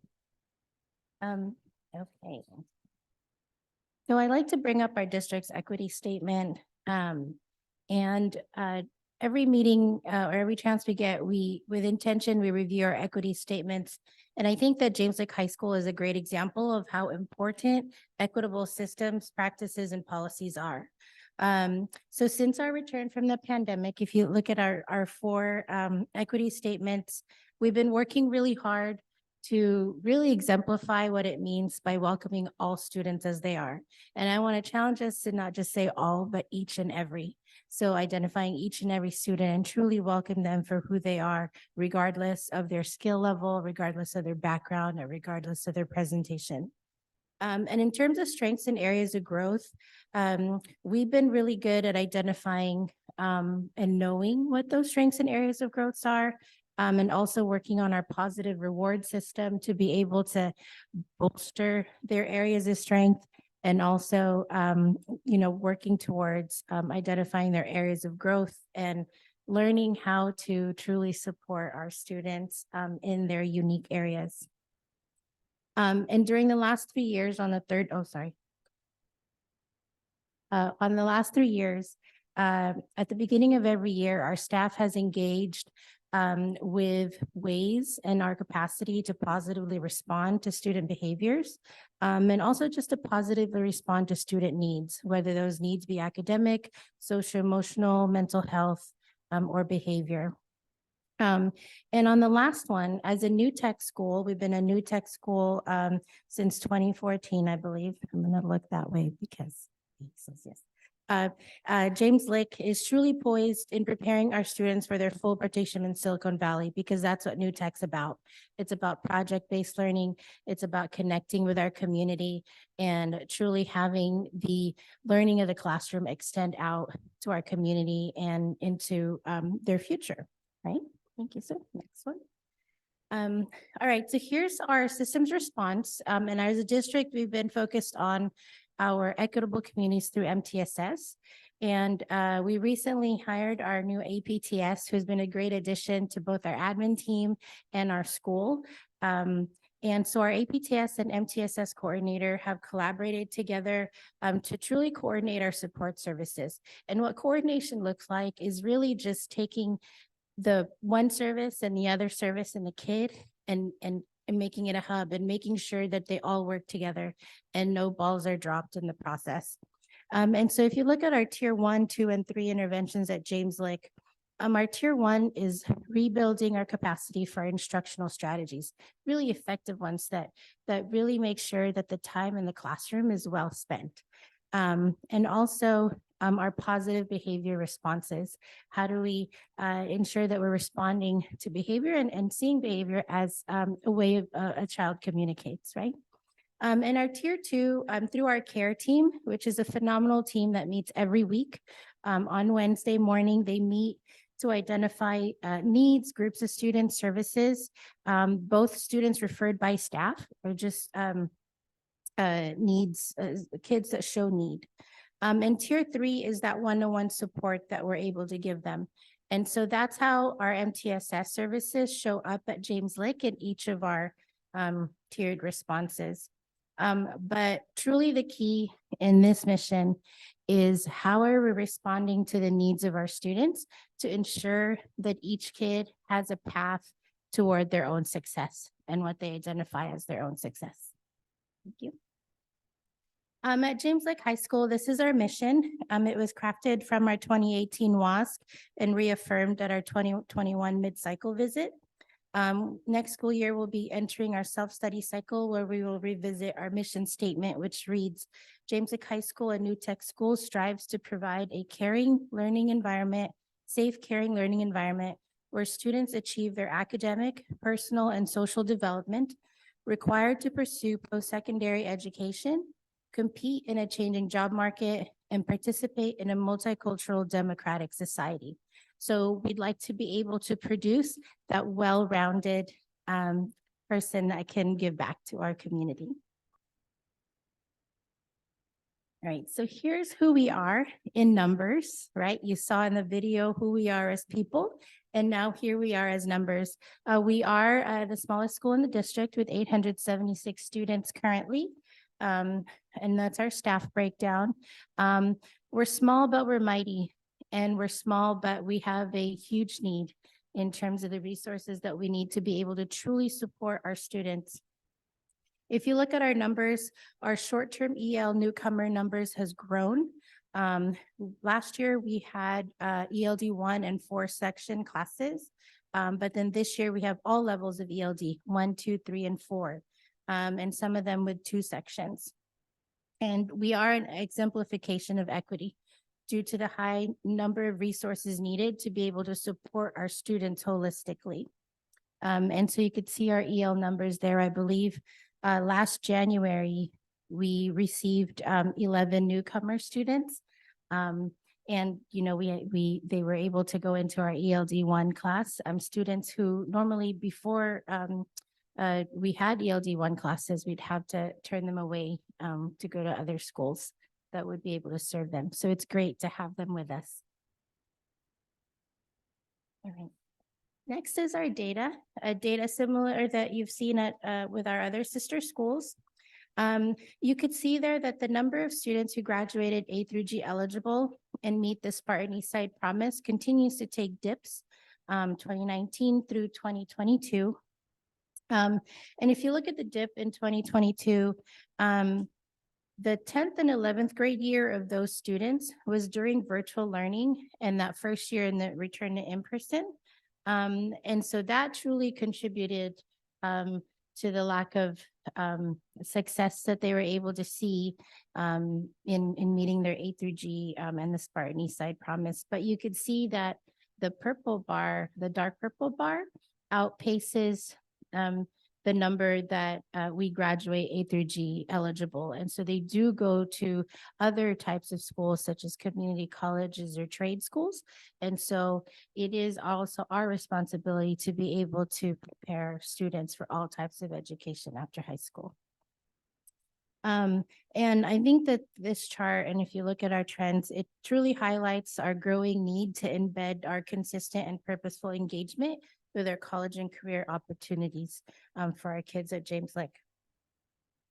Our Spartan Eastside Promise slide, we were really fortunate to have Sammy the Spartan come to James Lick during our higher ed day. We had a college going A through G rally and Sammy the Spartan came and he hung out with Charlie the Comet and they played games with our students in the gym.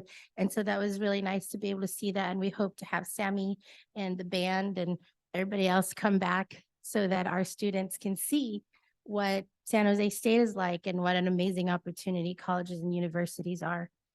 We also have our college access programs such as Cal Soap Trio, DCAC, who are in our learning center. They're housed in our learning center. So the hub of where all of the students hang out. And they're there. They each have a caseload of students to help, you know, get them energized and motivated to be successful in their A through G classes so that they could meet all of their requirements. We are growing in our opportunities to embed college-going mindset and relevancy into our day-to-day learning and practices in each of our classrooms. We do have, similar to other schools, have 2 higher ed days a year. And we also have our, what we call Comic Con, which is Career Day, so that the kids can see, you know, can envision themselves what they want to be in the future so that there's a reason for what they're doing every single day. Okay, next slide. And so in terms of what data we're focusing on, at James Lick High School, our target populations are students with disabilities and our English language learners, largely because their success rate is disproportionate to our other percentages of our population. So in terms of 4-year data, we look at our A through G on-track graduation rate, which I'll show you. And then every year we look at, you know, our graduation rate. Is it going up? Are we doing what's right? And then as an ongoing data that guides our work every single day, we look at our early warning system, our EWS data that's produced from the Illuminate system. And so the data that I'll share with you comes out of second marking period that we'll see in a little bit. That's it. Thank you. So that's our 4-year graduation rate. So it's a public adjusted one similar to what Mr. Payne Alex shared with you. So if you could see where the red arrows are, we have Asian and Hispanic as our 2 largest ethnic subgroups. And then their graduation rate, you see there the yellow line is 2022. So according to that chart, we're graduating our Hispanic students at 90% rate. But then if you look at our English language learners and our students with disabilities, they are graduating at a much lower rate than the rest. Even lower rate than our students who are socioeconomically disadvantaged. So our students with disabilities graduating at around 60%, and then our English learners graduating at around 78%. And so that's a reason why they're our target population. And so our responses in terms of how do we work on the work of keeping students on track to A through G. So our counselors meet with our students one-to-one, students and families. So we invite the families to come. They sit in about a 20-minute meeting with each of the counselors twice a year to discuss how things are going and their progress. And so we started that 2 years ago. And then we also take a look at our A through G rates at each grade level, which I'll show you in a little bit, and then update our A through G status as part of their IEP meetings. So just because a student has an IEP doesn't mean we don't talk about A through G. We also have A through G support. This year, we piloted or launched to 2 of our inclusive co-taught classes. So inclusion biology and inclusion math 1. And so what that looks like is there's a teacher, a special education teacher and a general education teacher in the classroom for math 1 and similarly in biology so that the students are integrated and they're getting full support in those classes. We also have our push-in support for BioLit, which is our co-taught class for 9th grade, and also EL paraeducators in our A through G classes. We also promote community college dual enrollment support, credit recovery through Cyber High, our higher ed and career days, and also our AP course enrollment. And so those are just ways that we are addressing how to stay on track for A through G graduation. And so that chart right there is how we know whether students are on track to graduate for each grade level. So if you could see, the biggest dip that students take is in their 10th grade year. So 9th grade, they're doing all right, adjust into high school. Still needs work. But then if you look at 10th grade, and that's where you see that they have 4 core classes rather than the 3. And so you see the biggest dip, and then it's a little bit improved in 11th grade. But that's a conversation that our team has been having in terms of how do we address that 10th grade dip and being really intentional at what are we doing with our 10th graders. Can you say what you said again? Because that's something for us to remember as we go through this work with all our schools. Can you reiterate to the board the difference in the number of course classes that they're taking in 10th grade? Yes. So in 9th grade, students, in terms of core classes, they take math, English, and biology.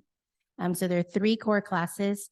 They take Spanish, an elective, and then physical education. So that's 6. In 10th grade, which is the first year that colleges will look at the GPA for A through G, now they have 4 core classes.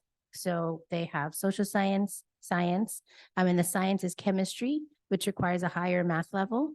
And then they have math, and then they have English.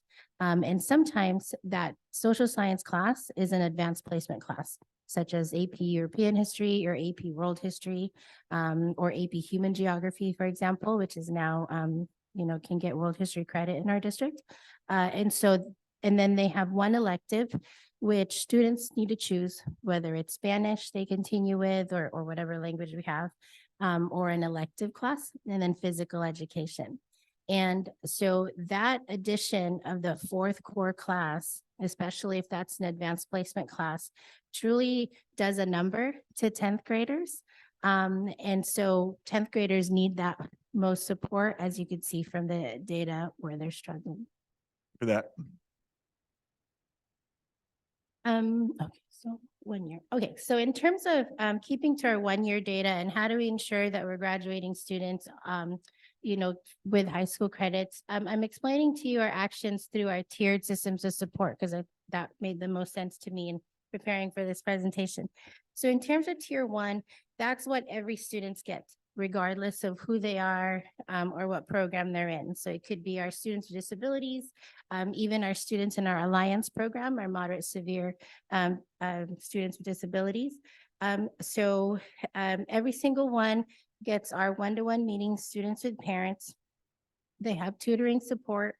And we are also, as a tier one support, looking at how we are building our instructional strategies, our effective instructional strategies.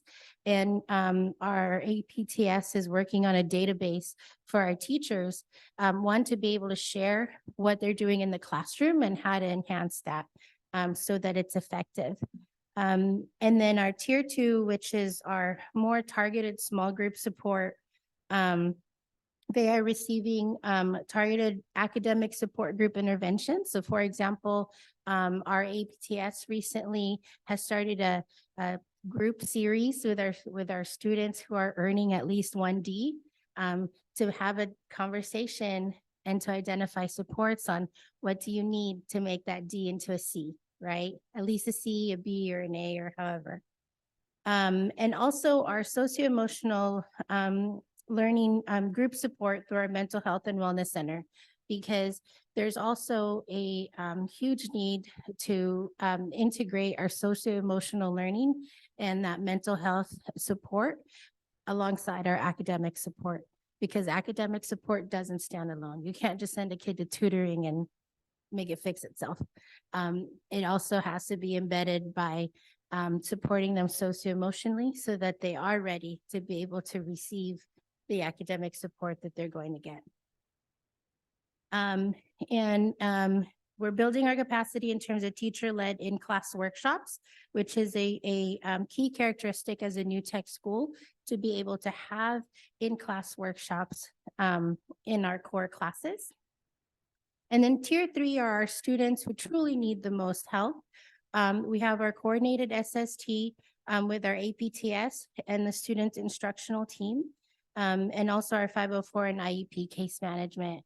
And we are not shy from meeting with a student one-to-one, however many times it takes, so that we can get it right.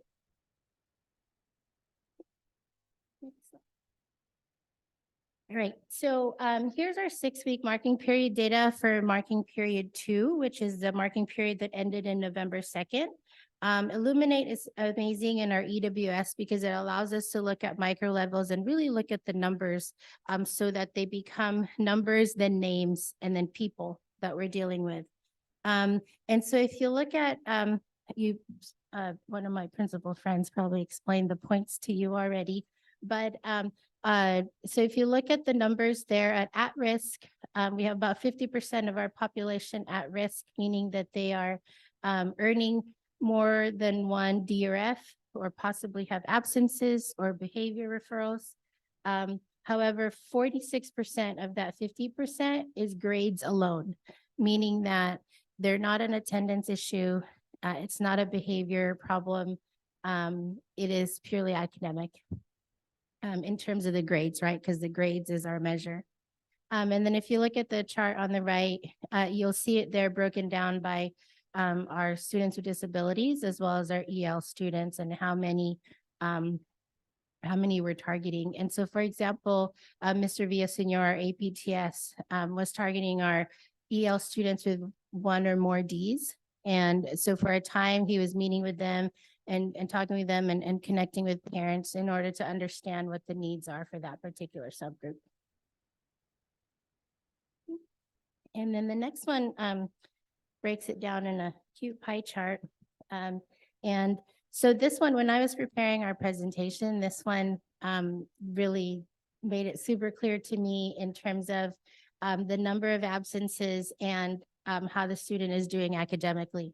And so in terms of attendance, students who are missing school for 7+ days, there's about 83 of them that are there. And so if you look at those students, they need a different set of support, right? And so our parent liaison, for example, our advisors, our social worker, they do home visits in order to understand what's going on at home and what's preventing the student from coming to school.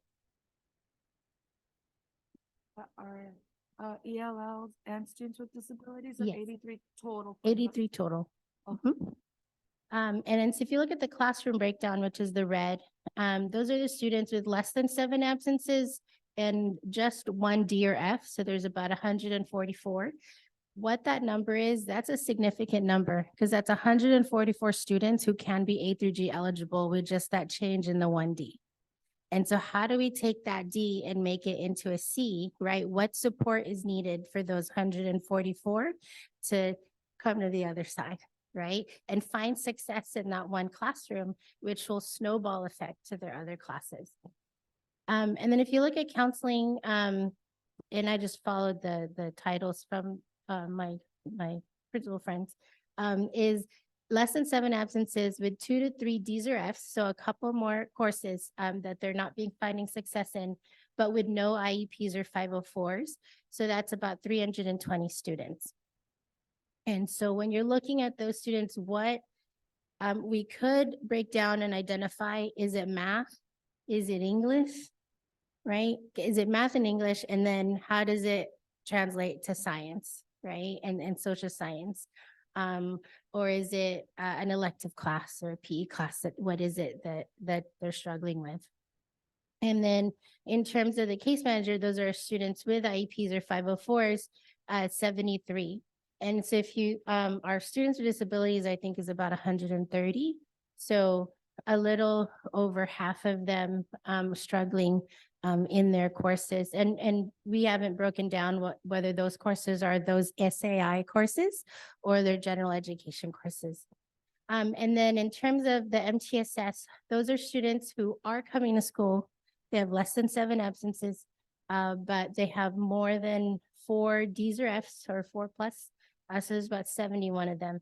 And so more intense intervention required for those students because now they are at school. They're enjoying the company of school and being there, their safe place. But in the classroom, we're not finding success. And so how do we support those students more intentionally? And so that's our data. And then we'll see what our data looks like at the end of first semester. All right, so in terms of our day-to-day responses, we do target our students with Ds. So for example, when we make phone calls home, when we invite our parents to our 2 parent conferences that we have a year, we specifically call the students with Ds because those are the students who you can take over to the other side, maybe with just a little push, right? And then the others require more intensive support. And so we are implementing instructional rounds. Our department chair started it this grading period. And instructional rounds looks like basically teachers visiting each other's classrooms and learning from each other. We acknowledge that our teachers have a wealth of experience and a wealth of intellect and capacity in terms of how they, they're able to work with our students. And so learning from each other, learning from our own best practices is key. And we start there, right? And then so in the second semester, we'll be expanding our instructional rounds to all of our teachers. First, the ones who'd like to do it, and then we'll encourage the rest to join in. And then how do we build a database of these effective instructional strategies so that we could see that it's working and implementable across all of our classrooms?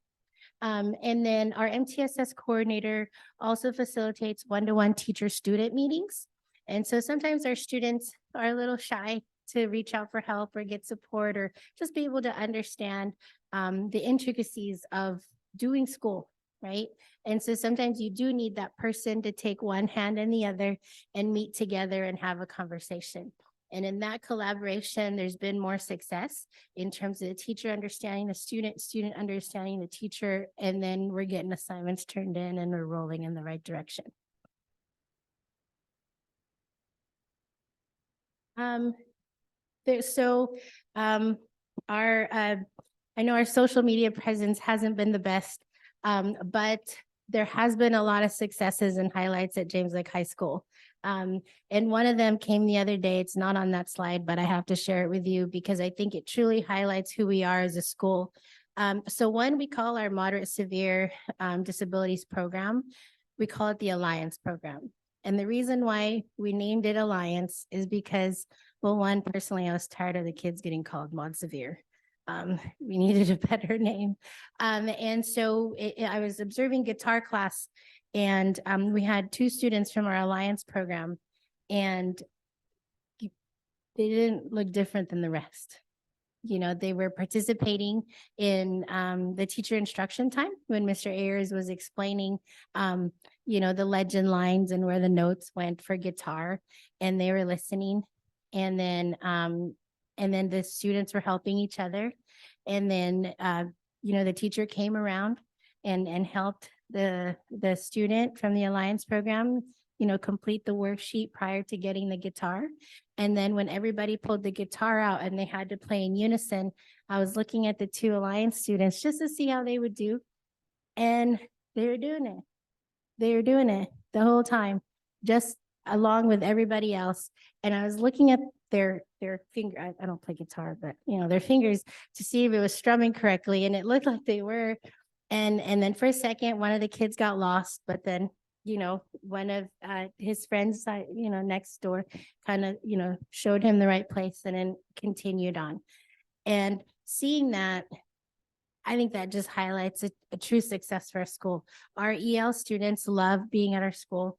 They love decorating our school and sharing their lives with all of our students. They hang out together and they participate in our activities. And our lunchtime activities. We really want to highlight our student voice and how to truly make them the central part of how we move school and how we do school. And so our Student Equity Council has truly been fundamental in bringing in lunchtime activities along with ASB, because from our listening circles, that's what the students wanted.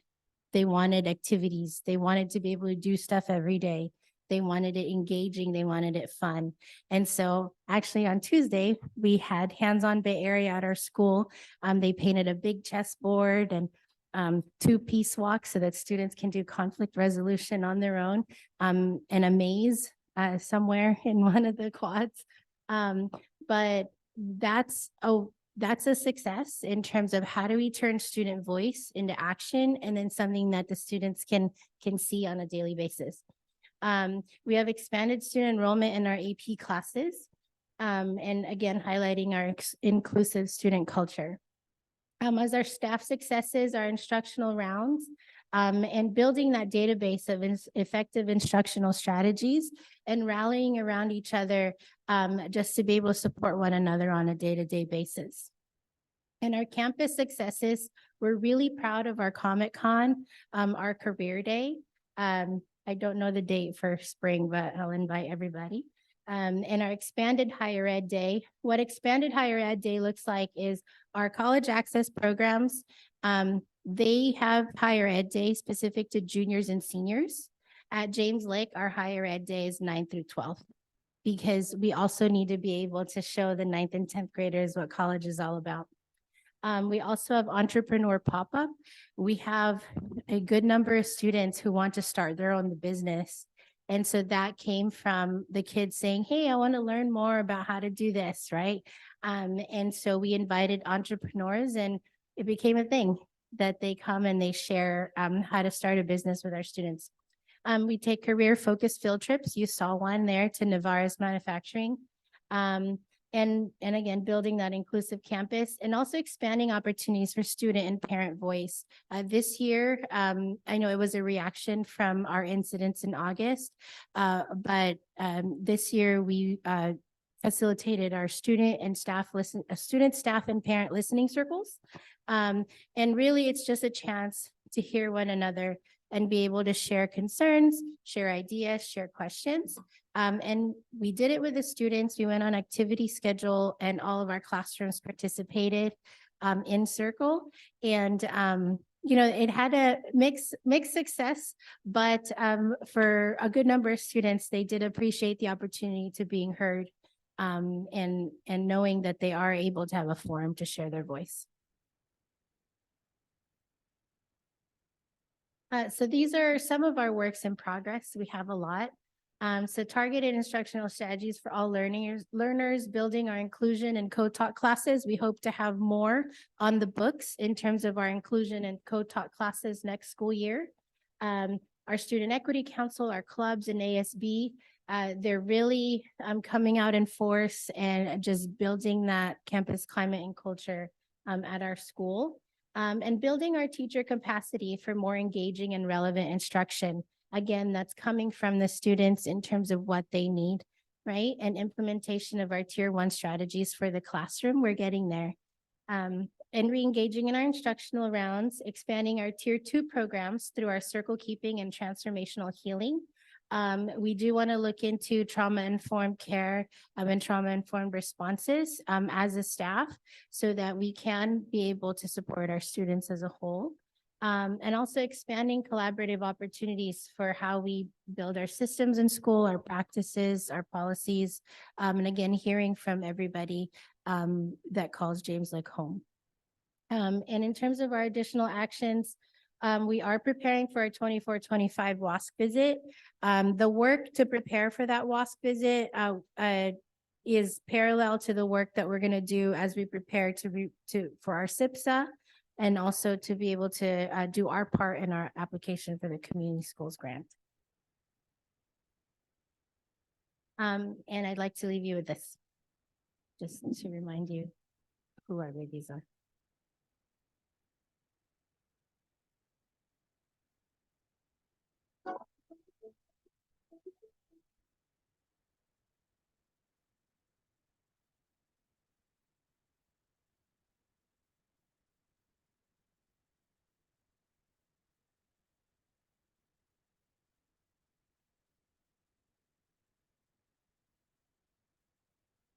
Thank you. I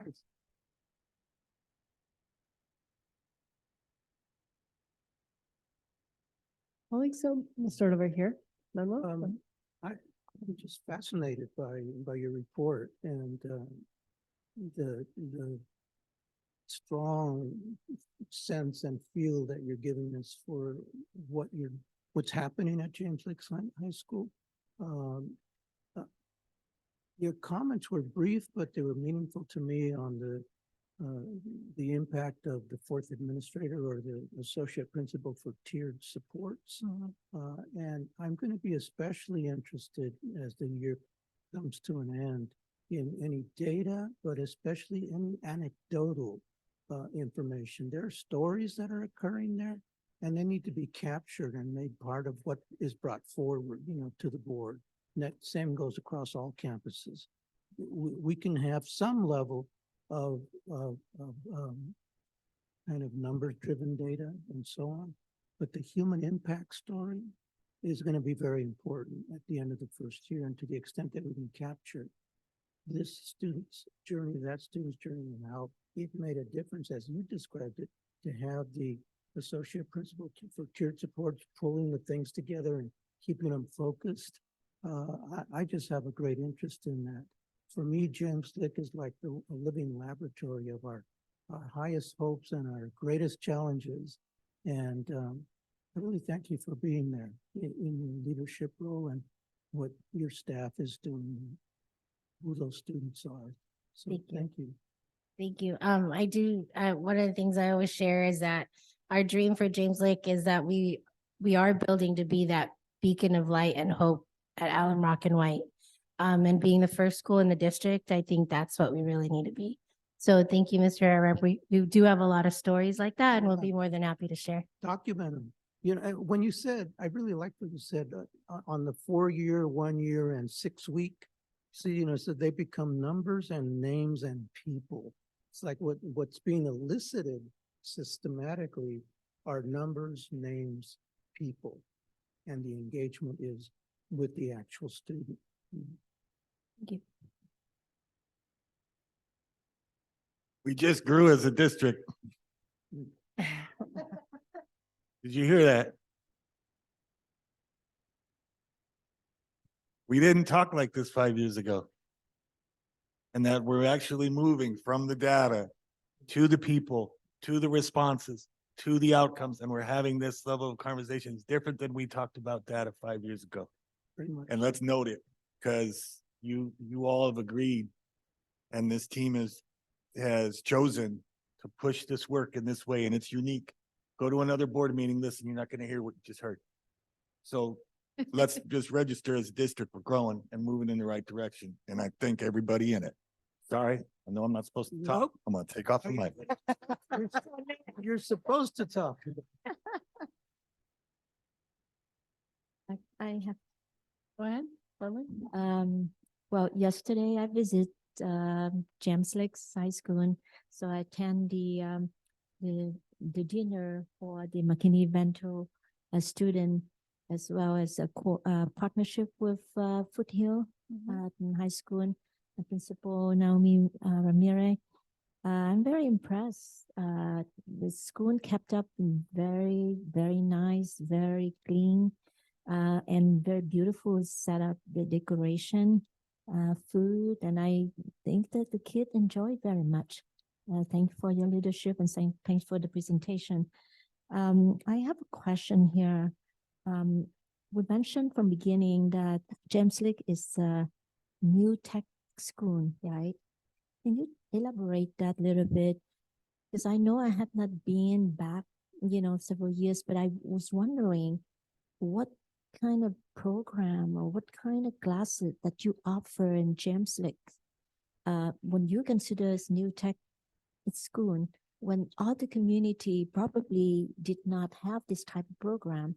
So for the feeder district, maybe they gonna want to learn a little bit more if they really want to get involved on the tech savvy, career. So would you? Yeah, no, of course. So back in 2014, James Lake High School became a new tech school, and new tech really, what the characteristic of a new tech school is that connection between the classroom and the community in the real world. And that could look like collaborative learning, project-based learning.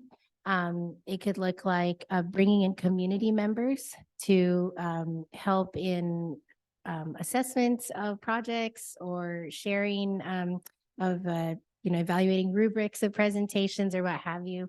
And so one of our classes that has stayed since 2014 is our BioLit class.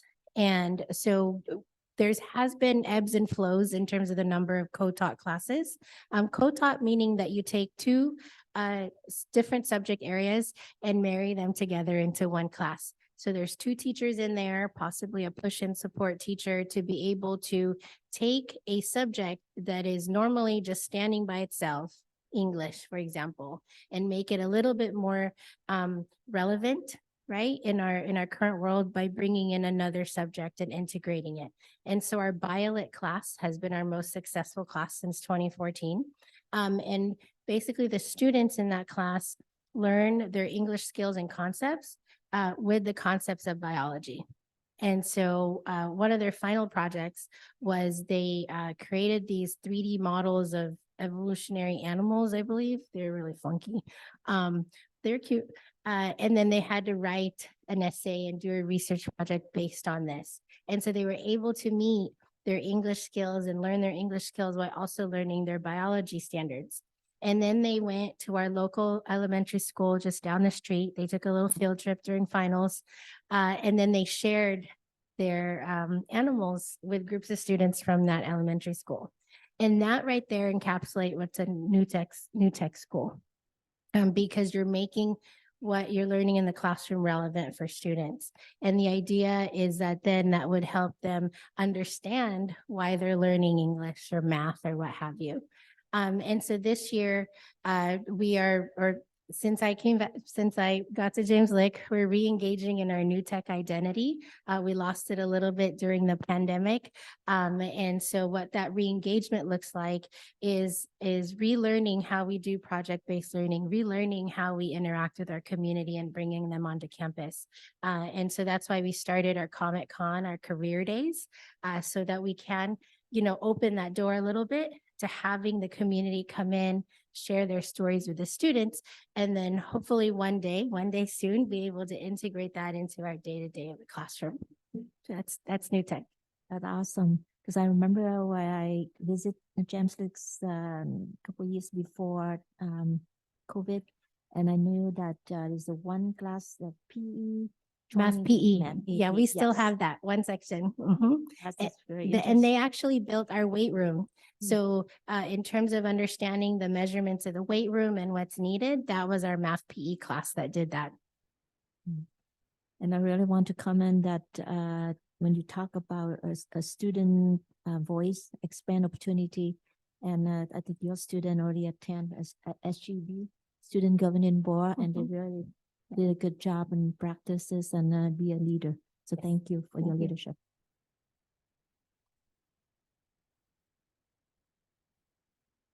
Honey, thank you. I cannot say that enough. See all the work that you do with your staff and the community. It's hard to lead a school, but there's so much more here. And so much beauty, and you uplift that and you never lose sight of that. And that's so important for our community. For honoring us and uplifting that. And I don't have questions in your presentation. It was super easy to follow, really clear. I absolutely loved it. There was one thing at the end where if it works in progress, which I had some wonderings about, and I'm like, of course she put this here too. It's something around instructional stuff and supporting it's something that you're going to be working with the staff on. Oh, our instructional rounds. No. Oh, Best instructional strategies or something like that. oh, targeted instructional strategies for all Oh, learners. building our teaching capacity for more engaging and relevant instruction Oh, and yeah. implementation of tier 1 strategies. Mhm. Like when I see that, like I think there's so much power to that. 'Cause I see everything else that's happening, right? And I see it at all the layers, but I'm like that, we could continue the conversation around that. I'd love to, continue walking James Lick and, be in the classrooms and see as things evolve and be able to witness that. And I know, all of this is hard work, but I do want to pull that out, especially after engaging with some students. I know that, what happens in the classroom, so much magic that happened there. There's so much potential that supports the overall work. So that I'm just naming that as something that, caught my attention. I'm really glad that you have it there. And, however we could continue partnering with you and supporting you in that, just know that. But really, headline here is you're doing amazing, and just thank you for everything. Thank you. Yeah. Certainly, amazing presentation. The comment green isn't lost on me either, so thank you for that. I really love the strategies database. And I'm wondering, this is the first one I'm hearing. Is this something that other sites do? Is that something that can be exported to other places as best practice? That would be awesome. So back when I was SAC, I was social studies SAC for 5 years. We've had lots of conversations about a sort of Yelp for instructional strategies or lessons or what have you, right? Because we do have amazing people in our district, amazing teachers who we need to really, lean on their best practices and be able to share. And so I know there's been various iterations of that, of what that looks like. But truly, we've had that conversation, but with the coming of our APTS, he was able to truly put pen to paper into how we are going to collect that and what it's going to look like, at least in its pilot version for us. And so we're really excited. Actually, our last collaboration was our teachers filling in our Google Doc in terms of adding, what they're doing, and then we'll put it somewhere and then kind of expand it from there. But yes, that would be an amazing thing to have. Really great. Really, really great. And I just want to commend both of you tonight, because as you were sharing, both of you talked about, all the actions that associate with whatever's going on with each and every student. And I was just thinking, to a superintendent's point about 5 years ago, we wouldn't be having this conversation. Those students who are getting 1D or 1F, before these changes, would have been completely lost in the sea. Like nobody would have any awareness that all they needed was one conversation, or just a little bit more support, maybe some tutoring, maybe just oh, you're so close, just a little bit of encouragement. Or just maybe a Kit Kat bar then, like. Right, Training. and I'm something. just feeling so hopeful about what you both are doing around that. Really, what are those? As human beings, we live in language, right? And so what are those conversations that we can have that touch, move, and inspire our students, right? Because at the end of the day, that's really what will move us as a whole district, right? Yes. And of course, we need to touch, move, and inspire each other too. And I see you doing that as well. So thank you so much for the presentation and for the good work. Thank you. Can we give both of our principals a round of applause though? Thank you. Thank you so much. All righty. Thanks to both of you. Thanks for the entire team. I love that we're going 4-year, 1 year, actionable, and that it's making sense, and that in two very different schools, ELs and students with IEPs, that they're going to zero in on, not because it's an English learner strategy, that's an essential learner strategy. It's good for all. So getting that focus, but also that we can spread it across is perfect. And to the two of you, thank you for your resiliency and staying committed to your sites and to your staff and to your students, no matter what. It's astounding to watch. Thank you. It's amazing. Did we have any comments online or regarding our presentations? Okay, thank you. All right, so we are going to move back to my place here. Yes, we are on item number 10. No. Oh, 10.02. This is discussion or action to receive and approve our first interim financial report for the year. So we turn it over to Dr. Michelle Huntoon. Good evening. President Cortese, Superintendent Vanderzee, and members of the board. Congratulations to all of you as you are moving around this evening. And thank you for your volunteering for some of the really important committees that are out there. I appreciate it. Audit, budget, So you're driving, right? Oh, we don't have a doodad, right? And that's okay. That's okay. I wanted to point some things. Oh, is it?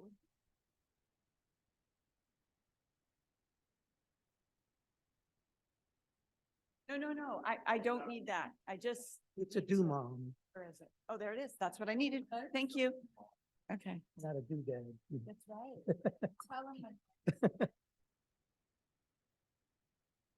So good evening, and thank you so much for allowing me to present the first interim report for 23-24. And as we start off with our presentation, as always, and as you've seen this evening from the instructional side of the house, we too, on the business side of the house, want to ensure that I found one. Yeah, I think. Hold on. It was just working. Okay. Thank you, sir. That we are consistent with our guiding principles that we have set out with the mission and the vision and our equitable communities. And on the business side of the house, it is the platform, the academic platform that is established, and we in the business side of the house really to ensure that we are supporting that academic platform that has been established. So I always like to remind everyone that we're all on the same page, and that we've got that first and foremost in our mind. So then we come to where have we been, where are we, and where are we going? And so this is just a really quick visual of What have we done thus far this year as it relates to the finances? Where are we now at first interim? And we have a ways to go, but I will tell you that will go quickly. And we will be at the end of the year before you know it. I'm wanting to click with this thing. It's not going to click anywhere. No. And so this is a slide that talks about the types of certifications that could occur during an interim report. And there are 3 possible reports. Why is this not green? But let's see, is it going to work? Yeah, it is. So first and foremost is positive. And so the positive certification says that we will meet the financial obligations for the current year, 23-24, and the 2 subsequent years, taking us through 25-26. Qualified, it indicates that it may not meet the financial obligations for the current year, 23-24, and 2 subsequent years. And this is really part of that multi-year projection that we will be looking at this evening. And then negative indicates that we will not meet the financial obligations in the current year and the 2 subsequent years. And so, so they're just giving you a context of what each of those certifications mean, and you could see any one of those at any one time. And these are And so, certifications. yes, I'm so sorry. Certifications per the first interim report in December, because then it changes by the time we get to June. Exactly. Thank you for that comment. Absolutely. Yes. And that's what we're hoping for, right? Yes. Right. So our overview, so in the first interim report, we are looking at the financial transactions that have occurred from July 1 through October 31st. Yes, we're in December, but it has to be on or before December 15th within 45 days of that ending period, October 31st.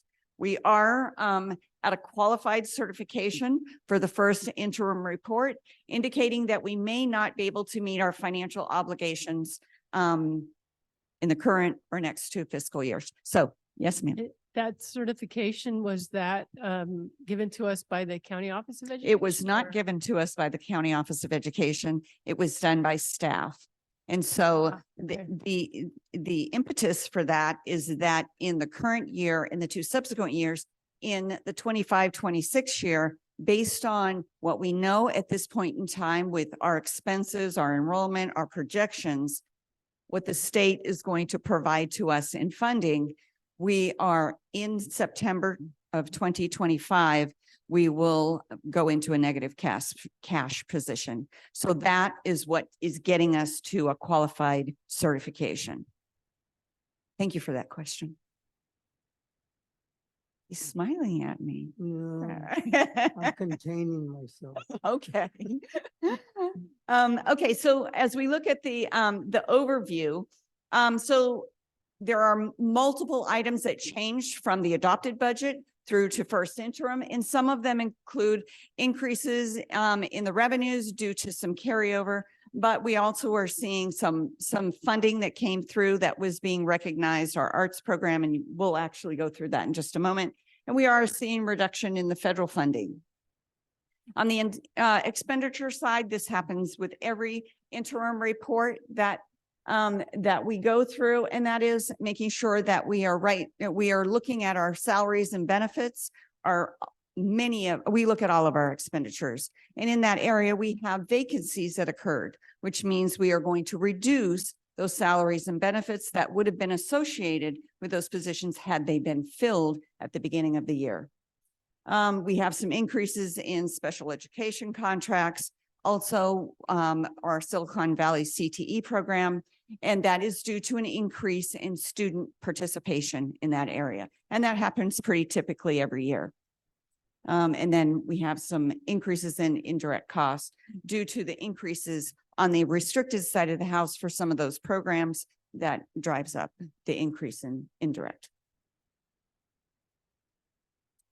Okay, so this is just an update on our enrollment in ADA. The last time that we had a report was in September. Since that point in time, we did have our CBEDS, which is the first Wednesday in October, and this year was October 6th. So we updated our numbers for actuals for the 23-24 year. So you can see here that we are at our seabeds of 20,820. Now, since COVID, they've changed how we are, how our ADA is being funded. And instead of a current year versus prior year, we're utilizing a 3-year average. And thank goodness we are. And so that differential is, we would be at a little over 19,000 in our ADA, but with our ADA, that 3-year averaging, it allows us a little bit more at this point in time. We will start to see that it's closing, and you can see on the projections that it is beginning to close. Because as we were in the years of COVID, that 3-year averaging pulled in the time before COVID. And when we got to COVID, we did see those reductions. So each year that those 3-year averages are moving on, we're getting closer and closer. The dollar amount that we would be impacted by between the two here would be 17.8 million. That would be less than what we're receiving right now. So we are happy with this transition to this. Okay, thank you. So we are now going to look at some of our charts. And so this is looking at both our restricted and unrestricted portion of our budget. And as always, the unrestricted portion of our budget is where the largest revenues and expenditures are occurring. And we are seeing that the restricted side of the house is lower than that. And so when we look at our combined, we started out the year with about 108 million, and we're ending our year with 92 million. Thank you. No, it's okay. The only thing that I will mention here is the 92 million. We are showing the fiscal stabilization commitment of 31.2 in this current year, but you will see in just a few slides that goes away very quickly. And so now we're looking at our revenues for the year and just showing you kind of what is happening with each of those categories. There's always a little bit of a shore up with the LCFF about this time. And we're seeing the revenues that are going down. Our state revenues, we did see an increase here for a couple. It was the arts grant, it was transportation, and also lottery. And so that's what's built into that increase for the state revenue. And then the local revenue, there's some adjustments there for our rentals, leases, and other items. Okay. And as we look at the expenditure side of the house, we are now looking at our salaries, our certificated classified salaries, as well as our benefits. And we're seeing reductions in that area. It goes back to what I just mentioned, where we've got positions that have not been filled. And so we are reducing in that area for that purpose. And then in the area of books and supplies, there was a child nutrition grant that we received, and those expenditures are being deferred into a future year. And so that's strictly due to that. We do have some increase in some contracts related to special ed in our services and operating. And then the other items are due to special services, which is special education related to the county office. I believe it was mentioned earlier. We've had some reduction in the services that are being provided by the county office. Some of those students are coming back to us. And for those students that are not coming back to us, they might be in our Alliance programs. Oh, she's not here. The Alliance program, which is the Montesevere program, where we are unable to serve them within the district, then they may be going to a non-public school or non-public agency. And then, is there a question? Nope. And so as we look at our multi-year projection, this is where you're seeing in each of these years, oh, something really strange happened to that. Yeah, so we had a heck of a time getting ready for this board meeting because we were having issues transitioning between Word and Adobe, and it looks like PowerPoint and Adobe, yeah. in any event, the beginning balance that we are in our current year of 20, where all the gobbledygook is, that's 2023-24. So we start out with our beginning balance in that year at 108. And as we get to our projected budget in 25-26, in 2 years out, we're at 37. Our total revenues are showing a downturn. And the total expenditures are showing an increase, and our deficit spending or our budget imbalance is showing an increase in each of those years, going from 16 million to 58 million. And that deficit is within each year, your year over year, it's your revenues over your expenditures. And your ending fund balance is, it's one-time monies that you're using to basically balance until we get to that third year out. And we're showing that we've got a reduction, the ending balance. We were unable to meet our economic uncertainty in that year.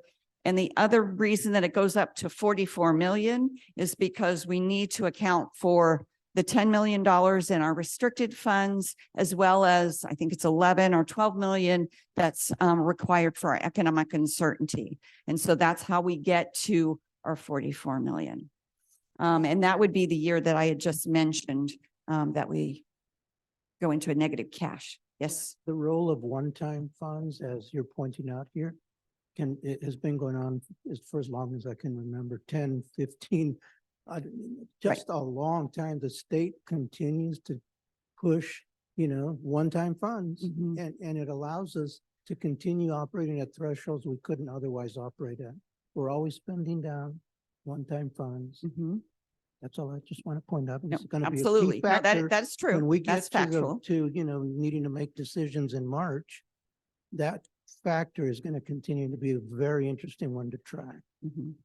Yeah, so I'm going to cover kind of what's happening at the state level as well, because the state has been able to do some of those things in the past, as well as the feds. Okay, so I thought there was one other thing that I did want to mention. As we look at the 24-25 year, we did have in our projections earlier a 3% COLA going into the 24-25 year. That has been dropped to 1.48 in a COLA. As a district that is declining in enrollment, when you factor in that decline with your COLA, we actually drop below the COLA that is stated. So for that example, at 1.48, we are actually, as I refer to it, the uncola, it's a negative 3.22 in 24-25. In 25-26, right now, they're indicating a 3% COLA, but for us, it's a negative, it's an uncola, just slightly, I think it's 0.53 or 0.73, something like that. In the current year, we were at an 8.22 COLA, but when we factor in our declining enrollment, we are at a 4.21 COLA. So we're not recognizing that full COLA at 8.22. Okay, so an update on the state budget. And this is something that we can read through any newspaper across the state. The state is facing a $68 billion deficit in their budget. And that in part goes back to last year. We all know tax day is April 15th. This year we moved to October and then finally to November 16th. That pushed off some of the alphabet soups, if you will, across the state legislative analyst's office that annually does a fiscal outlook on the budget. So as they are looking at that budget now, 26 billion of that 68 billion really reflects last year. And then as you look forward, that's the remaining part of that. And so it's the federal tax filings in some part. That's what's happening. But we also know that there is a downturn in the economy at this point. And so the legislature has some tools available to them. They do have a reserve, about 24 billion. They also have noted in that same report that they would protect the state in their budget not necessarily the agencies that they fund with the state budget. So about 17 billion of their potential could come from schools and community colleges as a reduction. And so that was one thing that came out of the report. And then also the state will have fewer, or the legislature will have fewer options as they look forward because of the size of the deficit. And they do have a reserve, but the reserve is not enough over those multiple years to be able to sustain their current budget. And so as they look at what is available on the plate for them to make some of those adjustments, they will look at things like deferrals, things that they've done in the past. So, but that's unknown at this time. So we know that in January, we will see the governor's budget coming out for 24-25. That's the first unveiling of what it might look like going into the 24-25 year. I just think it's important in the mix of everything to note that next year's an election year. And it's going to drive It is. a lot of opportunistic decision-making that is going to be to the benefit. of Yeah, the no, country. and that is true. It is an election year, so it's, yeah. And then, so the governor's budget will come out in January. At the end of January, our second January board meeting, you will receive a report from the auditor for the completion of the 22-23 audit and the 5 bond performance audits that were just completed. So they will come in. What happens in that, when they present, it's an acceptance of the audit. And then we will have the second interim in March, and then budget development that will occur basically now. We're starting to look at enrollment for next year, which drives staffing and everything else. So. Yes, thank you very much. Made sense. Yes, yeah. So reporting, right? Yeah. It's an interim report. Yeah, my general attitude around this time is, okay, but they all kind of are wobbly, funny numbers until the governor's budget, until the second interim, until the final compromises between March and June, and so on. And challenging state budgeting system to work with. Oh, absolutely. Yes, Yeah, I would agree so, with that. There'll be more to say later as those points. Thank you. The exact number is obviously difficult for anyone to predict precisely, but I think we can see the general directions in the natures of our budgets and of the state budget and the federal, and we can see no one knows the exact number. And I don't think a few months ago, but I think there should not be any surprise in the direction of our budgets, given our decline enrollment, given the state budgets, budgeting process.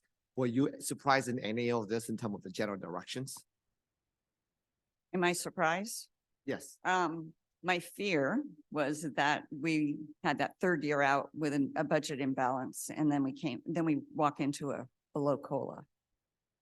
I understood, but in terms of the overall annual budget for this, even 3-4 months ago when you and I had these conversations, we anticipate this directions in the overall budget of the states and of our own districts. Are we not? Yeah. I want to say to that what seems clear now as the general direction, even if we can't specify it, has been equally clear. I'll just say 10 years. 10 years in a row with this type of a scenario emerging at this point in time, which has materially changed. I mean, we've looked at catastrophic 3-year budgets that by the time we got to February and March had completely reordered. By the time we got to June, had been solved without everything that seemed inevitable. And here we are again. And this time it may work out finally. We don't know yet. But by the time politicians work all of the tricks in an election year, we may one more year or not, you know? I think it's the or not, that's what make CBO and superintendent, it and is I the- hope all 5 members of the board to be a little bit more than just nervous. The or not is the job of the CBO to like be very concerned, the superintendent and so on. We'll The- talk more. We're gonna end up talking a lot about this in January. and February. With all respect, the job of the CBO is the job of finance person to report Yeah, things, yeah, facts. exactly. The job of the board, us 5, to determine directions of how that money should be spent and how much should be spent. That is on us. Well, that's And you the only- cannot put that on the CBO and, to determine, No. because her job to execute, and superintendent to execute No, what we ask. exactly. We set budget priorities, but even more, we set strategies in the place of this system. And this system is crazy. So we're gonna have a lot of discussion about this. We will, and I want to thank you, Dr. Anjun, for your presentation, but also want to thank the, if you Yeah. give a shout out, because I know you do, your partner in crime, Ms. Sylvia. Thank you.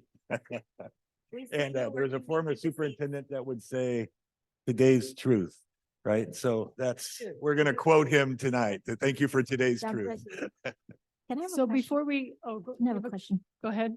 Could you bring back the page multi-year projection combined? Dr. Hunter, I have some, could you clarify that, actually 2022, 23, 24, 25, we qualify, except the 25, 26 is projected budget that we would not be qualified because we have a deficit. Am I correct? So we're qualifying the entire report because of what's happening in that third year. Oh, Because you're looking at all 3 years. Yeah, you're looking at the current year and 2 subsequent years. so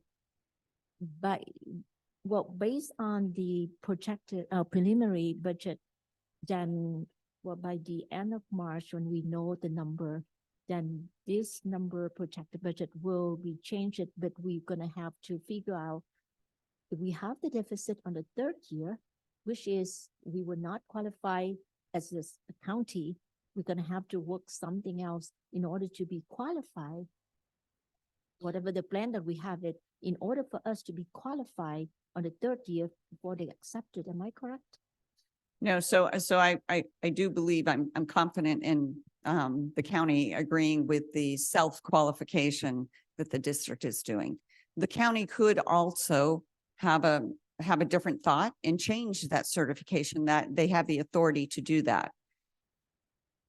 The issue here is not to get qualified, but it's the certification of qualified. So we could get certified positively if the county looked at our budget for this year and the next 2 years and say, you've got all the money you need. They'd say that's a positive budget. When they look at our budget currently where right now we have our reserve for this year, next year, but in that second year, we don't. That's where they'll give us the certification of qualified, not negative, but qualified. Like, we need to keep our eye on this because it's not positive in that we see the money for the next 3 years.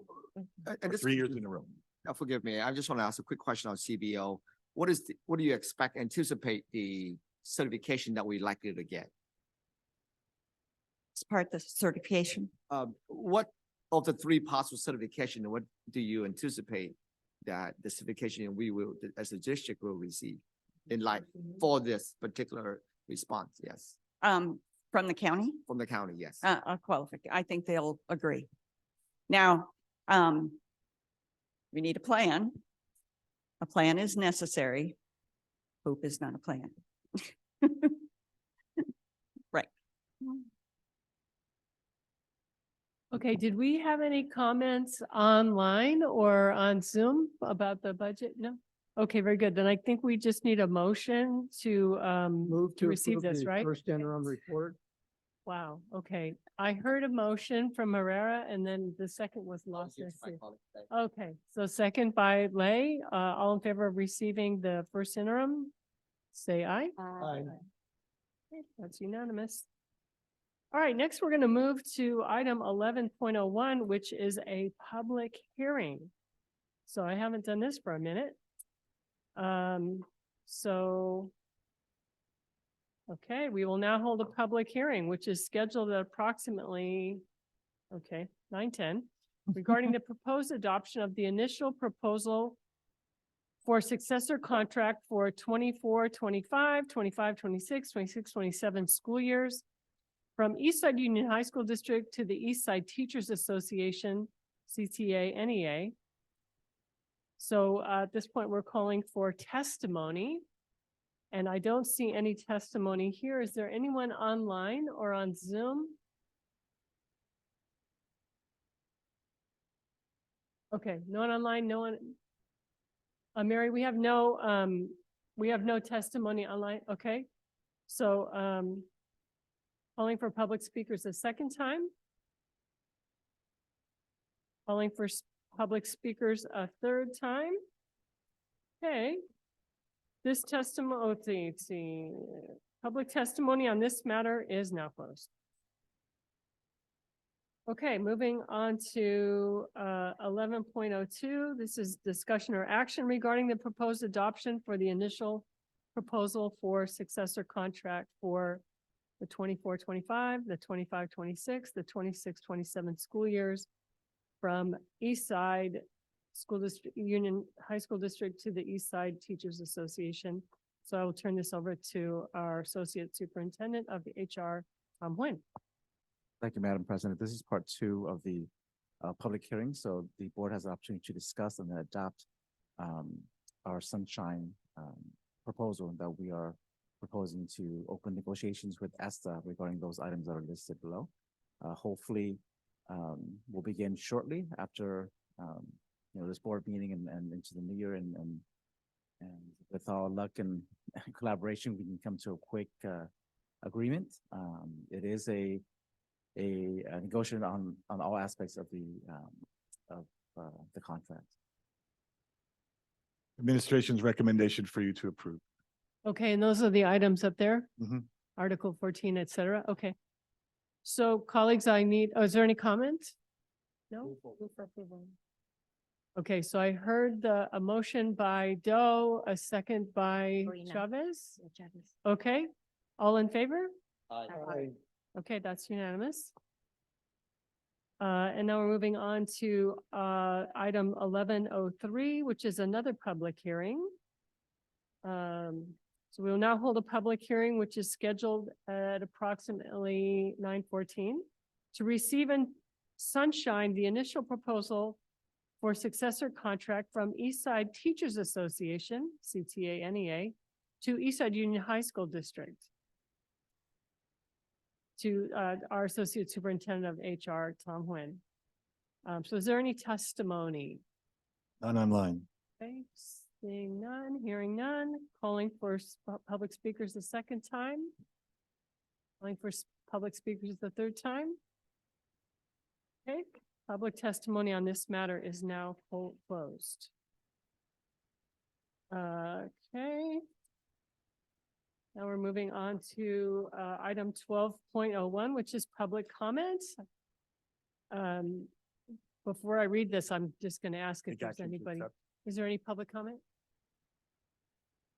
There any action necessary to accept the sunshine proposal from ESTA? So it's a public hearing.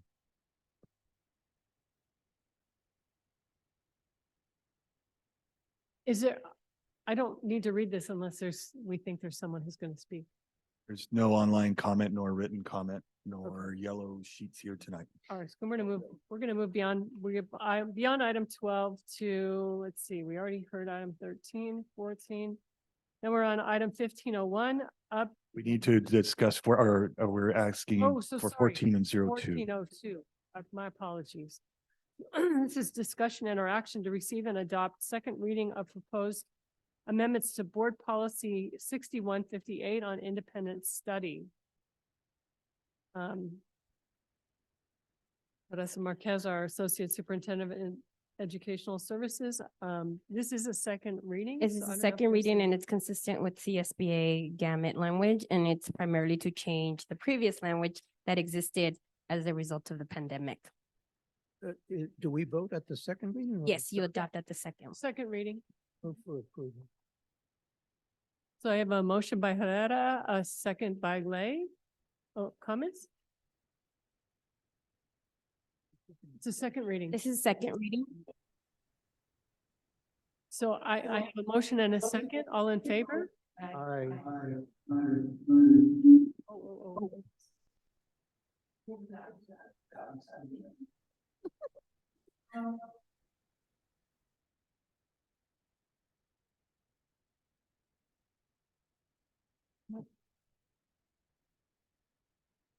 All right, well, I think that passed unanimously, so, okay. All right, now moving on to 1501, update in our discussion regarding Business Services Task Force. So, Dr. Huntoon, you will fill us in on this? Yes, thank you. So since my arrival, we have been addressing areas of need and concern. We started with payroll, and we have been moving to other disciplines within the business division. We understand that there was a concern around employee reimbursements. We have created a business services task force that allows site and district office level administrators and staff, both certificated as well as classified, to discuss processes and procedures around business practices at the sites and the district. And so I will tell you from our first meeting, just really looking at knowledge gaps, what happens at the site level that we may not know at the district, and vice versa. What's happening at the district, the site may not know. And so really helping to close those gaps and to share and have an opportunity to share that information. So we kicked off our first meeting. It was on Thursday, December 7th. We had approximately 10 members. So we have from the site level, it's administrators and staff. Our next meeting is on January 18th. So we'll continue those conversations. We appreciate the committee members' willingness to engage in conversations to address those needs and the concerns. As an example, we identified opportunities for training, administrators and staff, and the development of consistent forms across the district. We're one district. And so we want to make it as easy as we can to have that system in place. So our goal is not to have employees paying out of their pocket for their, on their own, and to ensure that they know what multiple avenues they have, and that before they start taking money out of their pocket. But if they have to, also, what's the process that will allow that to happen quickly? And what process do we need to possibly tweak here and there, make adjustments so that we can ensure that they're getting paid in a timely manner? And one of the things is that if we're asking for receipts within 30 days, that they would be paid within 30 days as well. And so that's just to give you an example of one item. So.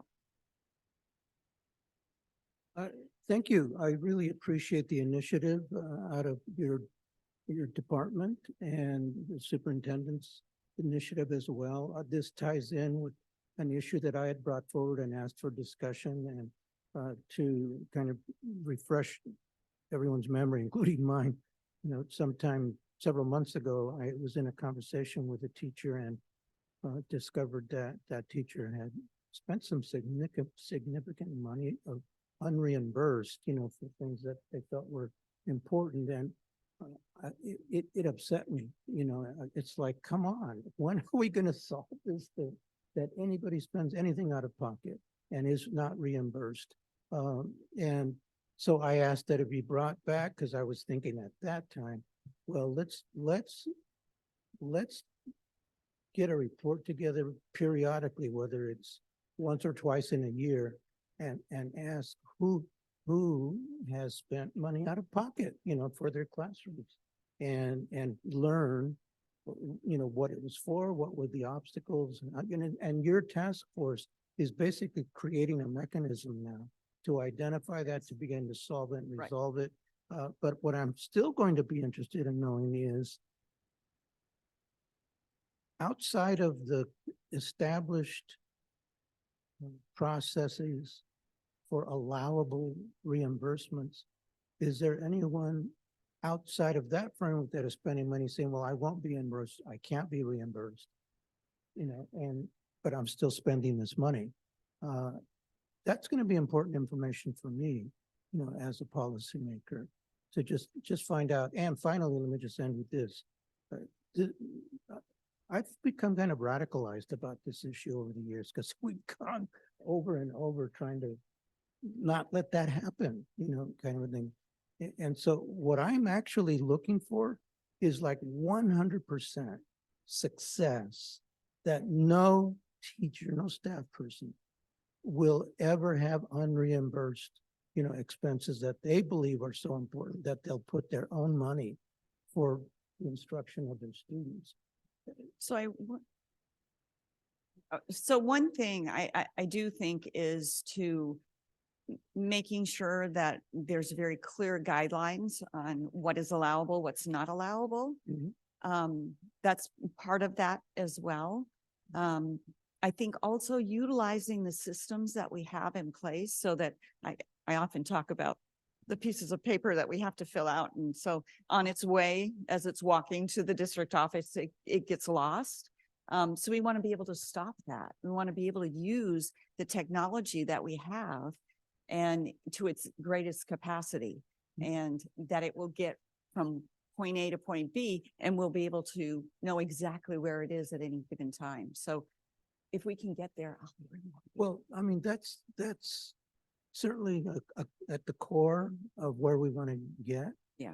I'm still speculating that there will be expenditures outside of that framework. And if they are occurring as policymakers, I think it's important for us to know that what's already been signaled as not allowable or understood at the site level as not allowable, and yet the expenditures are occurring unreimbursed.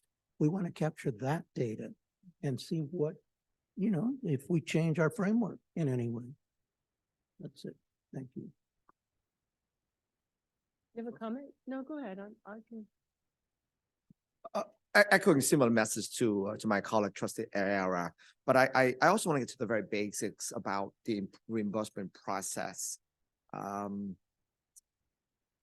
In conversation that I have with teachers, along with Superintendent Venezi, the neighbor of our school, where we were discussing safety issue, but there was a bunch of other folks who come in and talk about the reimbursements.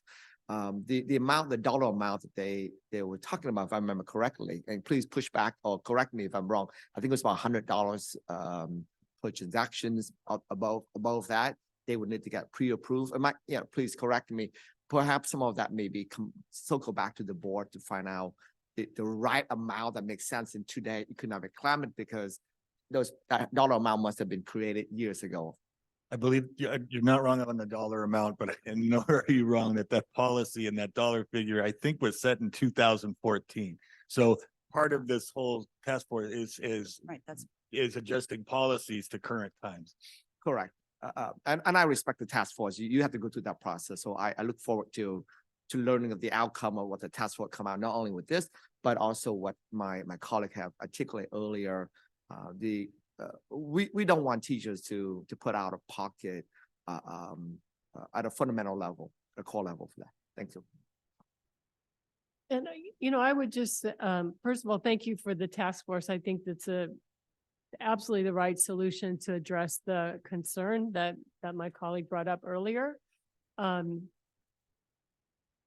I don't share your sentiment entirely. I'm not sure that it's healthy for us to set an expectation that any and all expenses will be reimbursed. I think that establishing systems for what will be and what won't be reimbursed and pre-approval process and all that, like expanding how much we allow for teachers to be reimbursed and spend in their classrooms, that's all important and needs to be looked at in the overall context of things.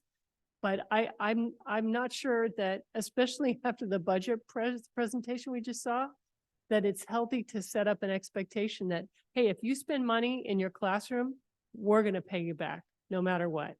I'd like to qualify if that's how Please, I got the impression. Yeah, that's the impression I got. The impression I intended, that is what I intended to say, is we need to capture data of what is being spent outside of the allowable that they understand is not allowable and aren't expecting reimbursement, so that we can see what that pattern is, what kind of expenditures are occurring, should we revisit our framework. Well, and I would ask, it's not saying blue sky, spend the money, we'll reimburse you. You may want to buy you know, a couple of fancy printers and maybe another computer. I'm not saying that. But some teachers think this is important. I need it. I'm going to spend the money for it. Okay, let us see what that is. Let's see what various people generate as what it is that isn't currently allowable. At least look at that. That's all. So, and I would ask, first of all, what resources do you put into collecting that? And number two, what expectations are you setting when you are asking people, what do you Well, I know? hope the expectation would be that we would consider it. Not prove it, but consider it. And I think we owe that as a management and policy body. Yeah, I am all for teachers being able to get what they need in their classrooms, and if they spend their own money for a pre-approved thing, that they get reimbursed quickly. I'm 100% for that.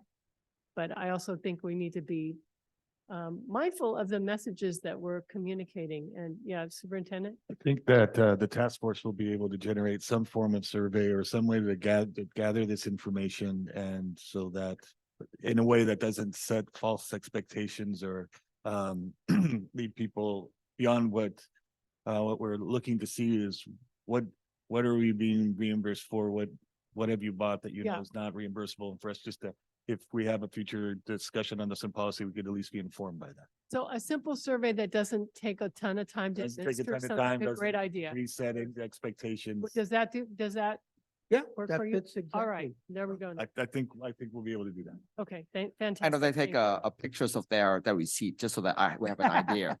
That should do it. Of course, of course. Okay, very good.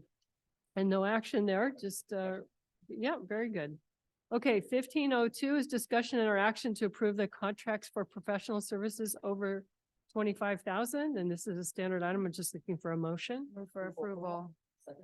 Okay, I got a motion from trustee Chavez and second by trustee Doe. All in favor? Aye. Aye. Okay, I think that's unanimous. Okay.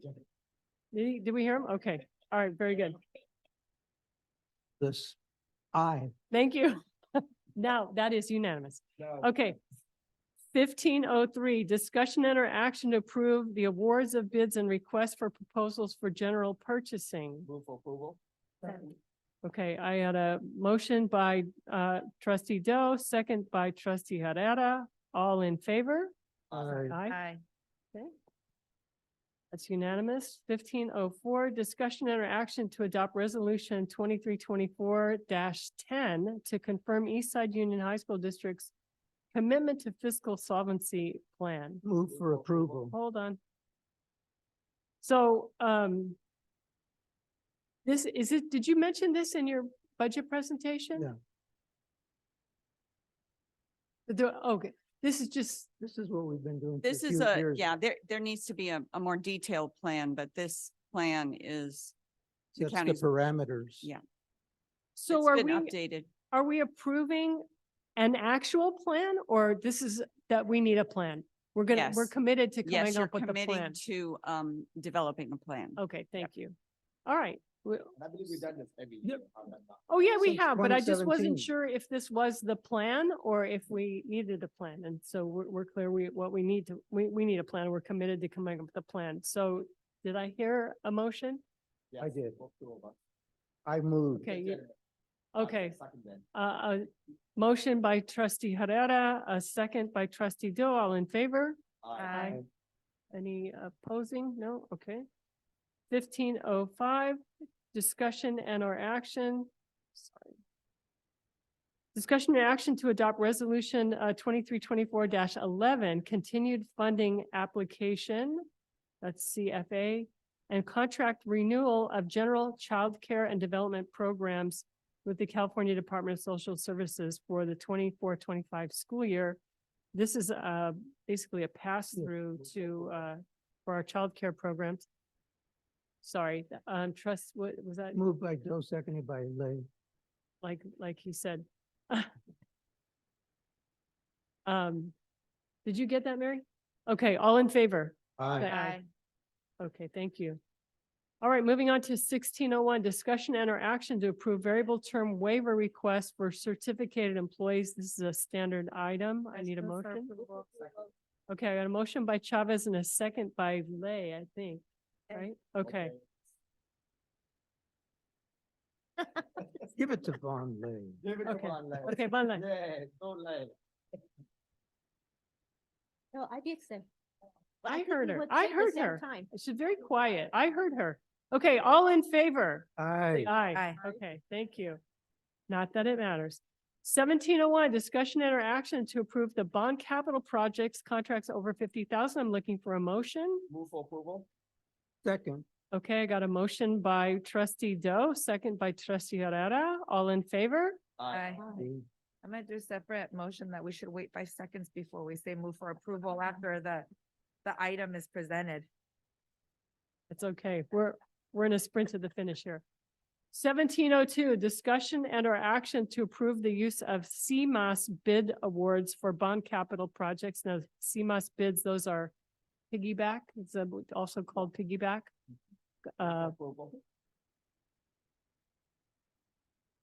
It's basically pre-standardized bulk purchasing that's pre-approved.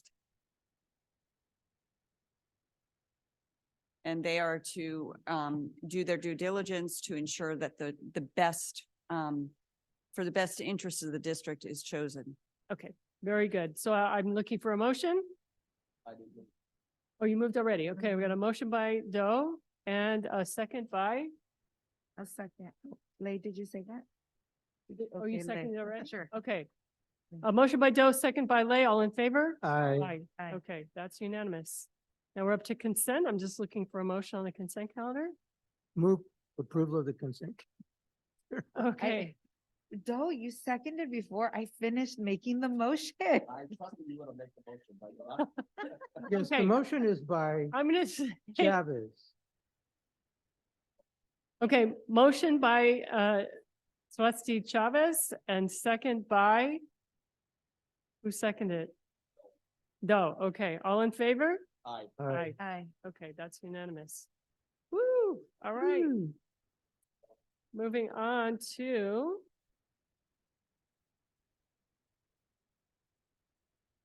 uh 2302. We have a report of status update on adopted emergency resolution to approve contract for utility gas line to Silver Creek High School. That's just a report. 2303, receive quarterly report on the County of Santa Clara Treasury Investment Portfolio as of September 2023. That's again, just a report. And then we have future agenda items, 2401. Does anyone want to request any item to be brought forward to a future agenda? Yes. Elaine? First, yeah, I like to mention that on the future item, the item that I request bond construction projects, say winter 2023. Now we already ended winter 23, or we talking about 2024? But the reason 2024? Winter, okay, so next time will you please correct it? And I know that on the item from board member Patty Cotizzi also say demographic study, also winter 2023. Should we change it to 2024? Yes, it is changed. We'll just have to update this document. That's my bad. Okay, all right. Now I request to have a presentation on the magnet program, because I know that certain program has been removed, or if we add any new program, because I went to CSBA last conference and they have the it's called a Green Academy. So I was wondering if we can explore that for our student, because what the conference mentioned that some students are very interested and they draw a lot of interest and attention to the student, because when they get out of the Green Academy, they make a little bit more money than other career. So I like to have that. And another presentation or another report I like to see is the ELL report from all of the district in all of the school. I like to see, not now, but like maybe the end of school year, to see the progress that we have done. Because I'm very want to see the progress yearly for the ELL program, English learning student. And I want to see how much progress that we've been implemented and how much that we've been far behind. Thank you. Thank you. Colleagues, anybody else? I would just like to reiterate how much I really, really, really want to hear our site equity councils this year. I just, we used to have so many more student presentations, so I miss hearing from them. So. Okay, now moving on to board comments. What's that? Yeah. Okay, let's start on this end and we'll just move this way. So Trustee Lay, do you have any comments you'd like to share with us? Okay. I would like to say thank you, administrator, staff, teacher that have been worked very hard for this, half of the school year. And, I really appreciate that and support our student and community. And I want to say happy holiday. I want to say thank you also, those site who organized the McKinney Vento dinner, gift card, or, that been involved with, for one of those years. And I probably would take a little bit more time, probably next week, to attend maybe one more site, because I know some of them that will happen during the our board meetings. I couldn't attend it. So I want to thank you, ESTA Jack, Moon Festival Jack, and I'm proud of our student. And thank you for the member of the task force for safety and environment. That's all I have. Thank you. I just want to like to take a moment to thank our staff. This is our last official board meeting of the year. And I want to wish our superintendents, our associate, Mr. Van der Zee, our associate superintendent, Dr. Michelle Hantun, Teresa Marquez, and Mr. Tom Nguyen, for your incredible service for the year. I know it not always been easy for some of you, yet you always come here and you come with a smile, you tough it out. So I'm grateful for that. Of course, I cannot say thank what I was thanking our wonderful board secretary, Ms. Mary Gillett. Thank you very much. You have always taken care of us in the board. Our independent internal auditor, Mr. Kelly Kwong, for your service. And of course, I want to wish all my colleagues a Merry Christmas, Feliz Navidad. Thank you, and I look forward to seeing you in the next year. Trustee Chavez? Gosh, I was not prepared. I hope everybody gets some rest in this winter break that's coming, one more week? Is that right? So please get some rest. Thank you for an amazing year. And it was an honor to serve you all as board president this past year. I'm excited for my colleague, Patty Cortese, to take the reign, take the gavel. So here's to a successful year under Cortese's leadership. Yay. And I want to acknowledge you again, Trustee Chavez, for this year that you just gave us of your support and your leadership and everything you bring as an educator, as a parent, as someone who just is deeply a part of this community, heart, soul, and spirit. Yeah. I want to say that first week of December, a couple of weekends ago, was it, or whatever, the board was attending the California School Boards Association conference, CSBA. And at that conference, I ran into John Fensterwald, who used to be a part of the editorial board at Mercury News and is now part of EdSource with very targeted reporting on education. And we got into a very animated conversation. And I was telling him, I said, in the many years I've been on the board, I've completed 33, I'm starting 34. I said, I've never seen leadership like this, like the superintendent and his associates, and as cohesive of a board as we have. And this combination, I said, it's like we're entering a golden age for this district. We're actually going to accomplished some very significant things in the near term and midterm. And just as we said, when James Lick presentation was concluding, and I was observing, the 4-year, 1-year, and 6-week marking periods that, we literally before our eyes, what's happening emerges as numbers and then as names and then as persons, as human beings. And the superintendent's comments were right on. Systems as a system and as a carrying leadership and community, we're doing something that is really significant. And I was kind of trying to hook John Fenster. I says, I want you to really pay attention here because I want you to talk about some of what's going on here and we'll see what happens. But I feel very proud of our leadership here and our board. So thank you. And merry everything and happy everything, all of that. Happy New Year. Trustee Doe wants to double dip. I do on this particular case. I was given this article from 1966 about Overfelt, and there's the pictures of Batman on it. And I think one of my colleagues on this board can tell you more about his role on it. I'll let you guess which one of our board was involved with Overfelt in 1966. In 1966, I was first Latino student body president at Overfeld High School. And I actually served as student body president in my junior year and in my senior year.